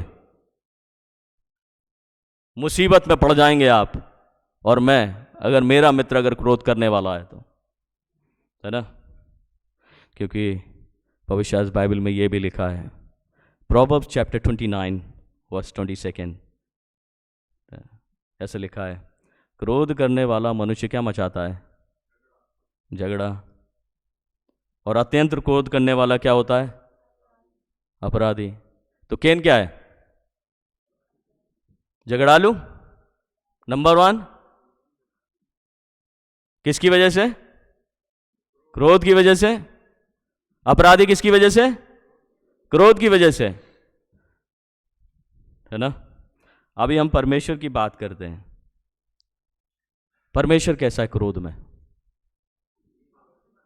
बोले जोर से। धीमा, तुरंत क्रोध करता है। अगर तुरंत क्रोध करता होता तो हम कहां होते? बाइबल में लिखा है, आप पढ़ेंगे, परमेश्वर विलंब से क्रोध करने वाला परमेश्वर है, और जो विलंब से क्रोध करता है उसकी पहचान समझदारी से होती है। बोले हालेलुया। ये मैं नहीं कह रहा हूं, प्रोवर्ब्स में लिखा है 14वां अध्याय उसके 29 वर्ष में लिखा है, जो विलंब से क्रोध करने वाला है वो बड़ा समझ वाला है। मतलब अगर क्रोध करना ही था तो अगर विलंब से कर लेता तो उसको शायद मर्डर करने की जरूरत नहीं पड़ती, क्योंकि वो परमेश्वर का कैरेक्टर है विलंब से क्रोध करना, और परमेश्वर समझदार है इसलिए वो विलंब से क्रोध करता है। अब हम अपनी नासमझी में ना जाने कितनी बार क्रोध कर जाते हैं, मतलब रैंडम क्रोध, अपने गुस्से को दर्शाते हैं। लेकिन मेरे प्रिय अजीजों, ये बहुत खराब बात है ना? कि सबोपदेशक में लिखा है 7th चैप्टर 9th वर्स, अपने मन में उतावली से क्रोधित ना होना, क्योंकि क्रोध किसके हृदय में रहता है? मूर्खों के। किसके? मूर्खों के हृदय में। तो केन के लिए कैटेगरी बन गई, क्रोधी, है ना, अपराधी, झगड़ा मचाने वाला, मूर्ख। ये कैटेगरी बनती जा रही है उसके लिए भविष्य बाइबल के आधार पर। I may not be completed this chapter today, लेकिन आखिरी बात मैं कहकर खत्म करना चाहता हूं। परमेश्वर ने उससे कहा,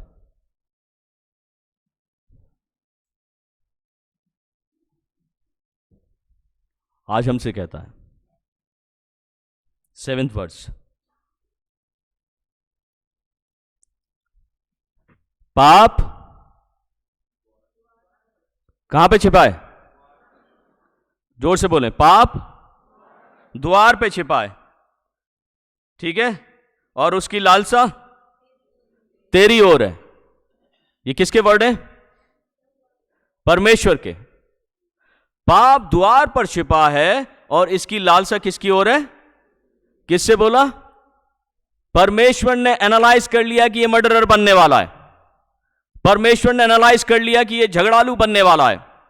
परमेश्वर ने एनालाइज कर लिया कि इसके द्वार पर, जो है इसकी जिंदगी के द्वार पर पाप खड़ा हुआ है, ये पाप में पड़ने वाला है। एनालाइज कर लिया और केन को वार्न किया कि तेरा पाप जो है तेरे द्वार पर खड़ा हुआ है और उसकी लालसा तेरी ओर है। वो तेरे अंदर घुसने वाला है, तेरे शरीर में दाखिल होने वाला है, तेरी सोच में दाखिल होने वाला है। केन को परमेश्वर वार्न कर रहा है, वार्निंग कर रहा है। और जब जब परमेश्वर वार्निंग देना, समझ लेना, वो हमारे लिए एक बहुत महत्वपूर्ण बात है। केन ने इस बात को बहुत महत्वपूर्णता से नहीं लिया। वो तो सिर्फ इस गफलत में है, उस क्रोध में है, जो क्रोध उससे पाप कराने वाला है मेरे प्रिय अजीजों। लेकिन उसने जो काम किया वो परमेश्वर की वार्निंग पर ध्यान नहीं दिया। और जब ध्यान नहीं दिया तो क्या बना? पाप ने केन में और केन के साथ में रास्ता बना लिया। अच्छी बात हुई? अभी एनालाइज करें, हम अपनी लाइफ को एनालाइज करें। पाप हमारे जीवन के द्वार पे रहता है और वो पाप हम में और हमारे साथ में रास्ता बना लेता है। ये हमारे साथ भी होता है, केन के साथ ही नहीं होता है। मैं इसलिए बोल रहा हूं ना, स्टडी कर रहे हैं, एनालाइज कर रहे हैं। पाप हम में और हमारे साथ रास्ता बना लेता है मेरे प्रिय अजीजों। और जब वो रास्ता बनाता है, और इसलिए अल्टीमेटली एबेल को उसने मार दिया। और मार दिया तो क्या बना? मर्डरर, फर्स्ट मर्डरर, और पहला फ्रेट्रीसाइड, भातृ हत्या करने वाला, सिबलिंग्स की हत्या करने वाला। मेरे प्रिय अजीजों, परमेश्वर ने उसको एक चांस दिया था रिपेंटेंस का, लेकिन उसने वो चांस भी खो दिया। और वो चांस क्या था, इसके नेक्स्ट भाग में मैं आपको प्रीच करके ज़रूर बताऊंगा। लेकिन तब तक के लिए अपनी स्टडी में इस बात को रखें। बच्चों को जब हम नर्चर करते हैं फेथ में, वो फेथ उनमें बना रहना चाहिए। हमारे पेरेंट्स ने अगर हमें फेथ में नर्चर किया है तो वो फेथ हम में बना रहना चाहिए। किसी भी कारणवश हम में से फेथ जाना नहीं चाहिए। अदरवाइज हम परमेश्वर के सम्मुख जब भी आएंगे तो फेथलेस दिखाई देंगे। हमारी ऑफरिंग्स जब भी परमेश्वर के सामने चढ़ाई जाएगी तो फेथलेस दिखाई देगी। और इसलिए मैं प्रार्थना करता हूं कि परमेश्वर के लोग पूरी तरह से फेथ में बने रहें, विश्वास में बने रहें। क्योंकि हाबिल जो है विश्वास में बना रहा, उसकी ऑफरिंग परमेश्वर ने कबूली और वो अपने विश्वास के द्वारा ही धर्मी बना रहा। और जो धर्मी होते हैं वो लगातार कंटिन्यूस बात करते रहते हैं, जनरेशन टू जनरेशन बात करते रहते हैं। उनके फैमिली में बातें होती रहती हैं, जो धर्मी होते हैं उनकी बातें होती रहती हैं हमेशा। दूसरी चीज़, परमेश्वर जब भी रिपेंटेंस का मौका दे, जब भी आपको लगता है कि ये गलत हो गया है, मेरी सोच में गलत विचार है, उसी समय ये विचारें कि मैं अपने आप को परमेश्वर के सन्मुख पूरी तरह से क्षमा प्रार्थी होकर रखूंगा। और उस रिपेंटेंस को परमेश्वर के पास में जरूर रखें। अगर परमेश्वर किसी चीज के लिए वार्न करे, उस वार्निंग को अपने दिल से लगाएं और अपनी लाइफ को सुधार लें और रिपेंट हो जाएं परमेश्वर के समीप जाकर, ताकि परमेश्वर की करुणा और क्षमा जीवन के लिए उतरे। और साथ ही साथ क्रोध को अवसर ना दें, क्योंकि अगर क्रोध को अवसर दे दिया तो गड़बड़ हो जाएगी। इसलिए बाइबल में बार बार लिखा गया है नम्रता दीनता, नम्रता दीनता जीवन का आधार होना चाहिए। सो इन शब्दों के द्वारा प्रभु आपको बहुत बहुत आशीष दे, परमेश्वर आपका ख्याल रखे और परमेश्वर मास्टरी दे आपको सिन के ऊपर प्रभुता करने के लिए, कि प्रभुता सिन के ऊपर हो, सिन हमारे ऊपर प्रभुता ना करे, वरन हम प्रभुता करें सिन के ऊपर। क्योंकि परमेश्वर क्या करता है, केन से ये कहता है तुझे पाप पर प्रभुता करनी है, पाप को नहीं करनी है तेरे ऊपर, तुझे करनी है पाप के ऊपर प्रभुता। और जब हम मास्टरी सीखते हैं परमेश्वर के जरिए, तो ये समझ लेना हमारी मास्टरी बेकार नहीं होती है। हमारी मास्टरी हमारी मदद करती है कि हम अपने जीवन में पाप को दाखिल ही ना होने दें, क्योंकि वो द्वार पे ही है। परमेश्वर ताकत दे, समझ दे और पूरी तरह से संभाले। प्रार्थना करें।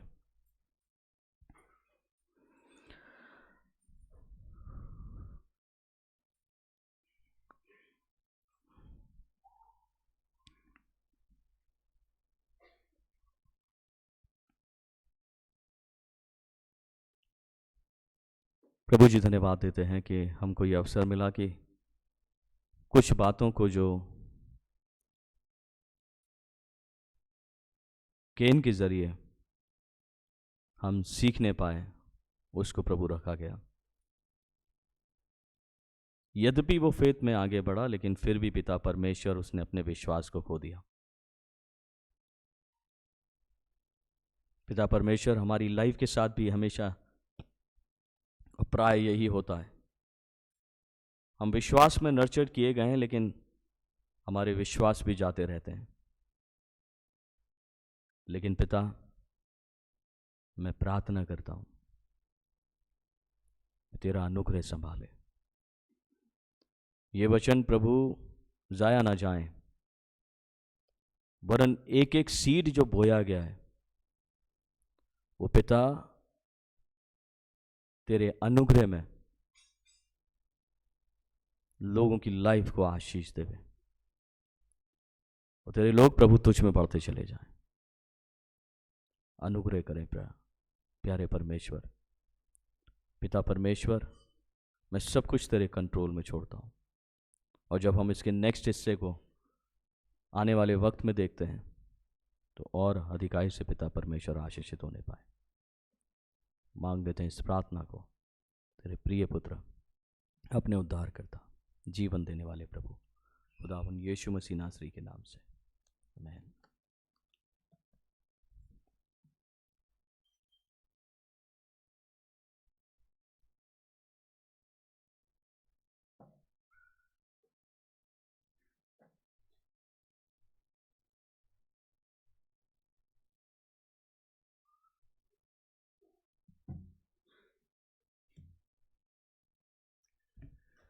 शुक्रगुजार हैं खूबसूरत कलाम के लिए जो खादिम के वसीले से अजीज़ों हमको मिला। केन की ज़िंदगी पर हम ध्यान कर रहे हैं। इन बातों को याद रखें कि कैसे गुस्सा पाप में तब्दील हो गया और अपने ही भाई का वो खूनी बन गया। शुक्रगुजार होते हैं, खुदावंद से दुआ मांगते हैं कि हम सारी बातें, ये टीचिंग्स याद रख सकें। अजीज़ों, इबादत को अंजाम देते हुए हम आखिरी में एक कलीसियाई गीत मिल कर के गाएंगे। गीत नंबर 650 यीशु पर ला ईमान लोग धर्मी बन जाते। 650 नंबर का गीत। दरख्वास्त है, kindly all rise and we will sing together hymn number 650। खड़े होकर के गीत गाएंगे, इसी में अपनी ऑफरिंग्स को खुदा के लिए देंगे। अशर से दरख्वास्त है ऑफरिंग कलेक्ट करने में मदद करें।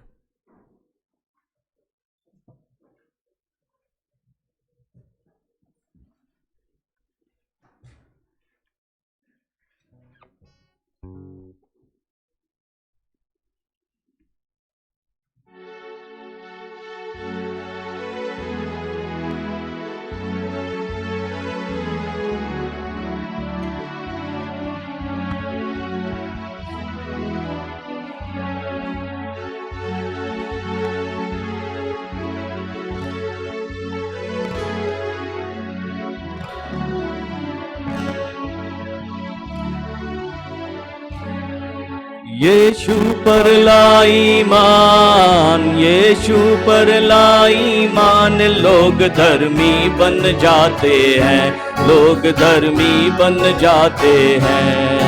यीशु पर ईमान, यीशु पर ईमान, लोग धर्मी बन जाते हैं, लोग धर्मी बन जाते हैं। जो ईमान मसीह पर लाते, पाप दिलों में है धुल जाते। जो ईमान मसीह पर लाते, पाप दिलों में है धुल जाते। वो पाते दिल में चैन, वो पाते दिल में चैन, नरक से वो बच जाते हैं, नरक से वो बच जाते हैं।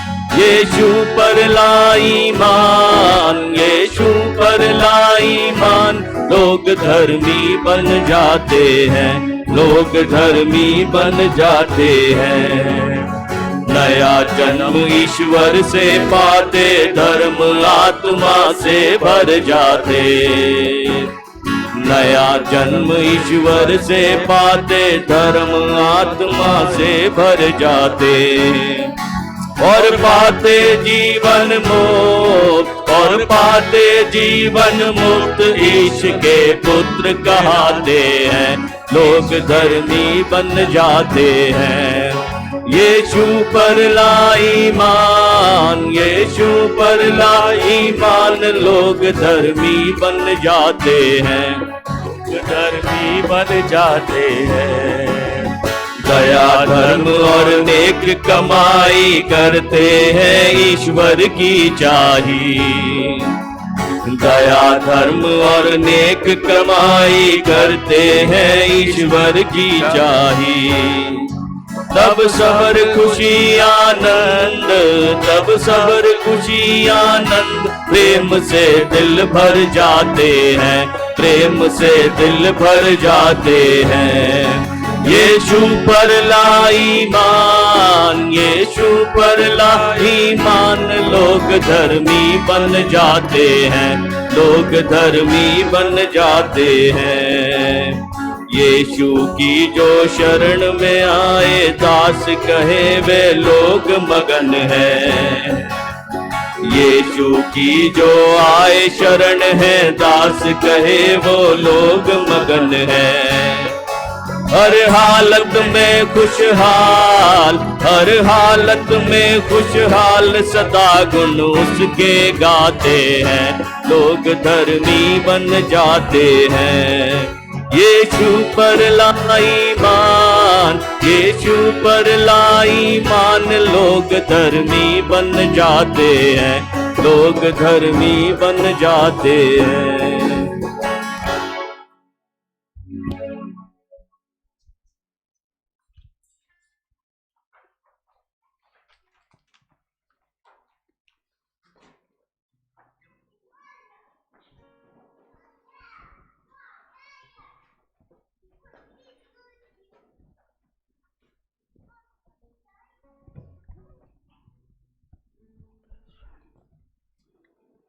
आइए जीजो दुआ करें।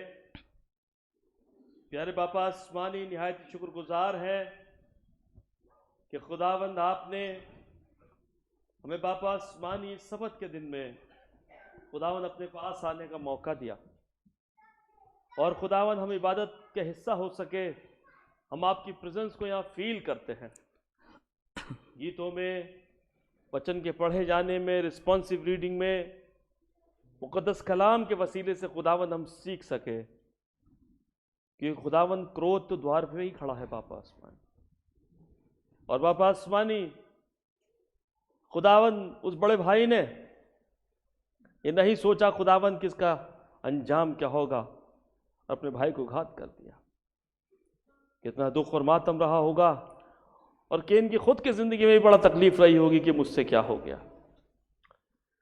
इसलिए खुदावंद आप हमें हलीम और नम बनाएं, जैसा प्रभु यीशु मसीह आपकी तरबियत है। चाटे खाने के बाद, थूके जाने के बाद, सलीब पे टांगे जाने के बाद भी आप कहते हैं, ए बाप इन्हें माफ़ कर, ये नहीं जानते क्या करते हैं। खुदावंद हमें कलाम याद रखने में मदद करना, खादिम को बड़े आसमान की बरकत से नवाजना। आपसे गुजारिश है इस हदिये के लिए जो खुदावंद आपके बेटे और बेटियों ने खुदावंद शुक्रगुजारियों में दिया है, वो तमाम दहेगियाँ, दसवांश प्रभु जी और ये ऑफरिंग बापा आसमानी तेरे कदमों में लाते हैं। आप इसे कबूल कीजिए और जब आपकी खिदमत में इस्तेमाल किया जाए तो खुदावंद ये बोझ देने वाले खुदावंद उस धरती में बोझ दे खुदावंद जहाँ 100% उपजाता है, और खुदावंद इसकी एवज में आप मुबारक कलीसिया को लाखों और करोड़ों गुना बरकतें देना और ये पुष्ट दर पुष्ट आसमान की बरकतें हासिल करते रहे। प्रभु यीशु के नाम से मांग लेते हैं, आमीन। धन्यवाद धन्यवाद धन्यवाद, सारी आशीषों के सोते धन्यवाद धन्यवाद धन्यवाद धन्यवाद, सारी आशीषों के सोते धन्यवाद, सारी आशीषें आती ऊपर से, हालेलुया धन्यवाद धन्यवाद धन्यवाद, सारी आशीषों के सोते धन्यवाद। अब हमारे खुदावन यीशु मसीह का अनुग्रह, परमेश्वर पिता का प्रेम और पवित्र आत्मा की सहभागिता हम सब के साथ में, जितने इस सुबह के वक्त में आराधना में शरीक हैं, उनके परिवारों के साथ में, खुदा से मोहब्बत रखने वालों के साथ में, उसके हुक्मों की पैरवी करने वालों के साथ में, एक राइचियस लाइफ बिताने वालों के साथ में, और ख़ास तौर से सेंट्रल मैथोडिस्ट चर्च देहरादून की कलीसिया के एक सदस्य, एक परिवार के साथ में, हमारे सभी ऑनलाइन आराधक जो अब से थोड़ी देर बाद इबादत में शरीक होंगे, उन सब के साथ में, उनके परिवारों के साथ में आपसे लेकर हमेशा तक होती रहे। आमीन आमीन आमीन आमीन।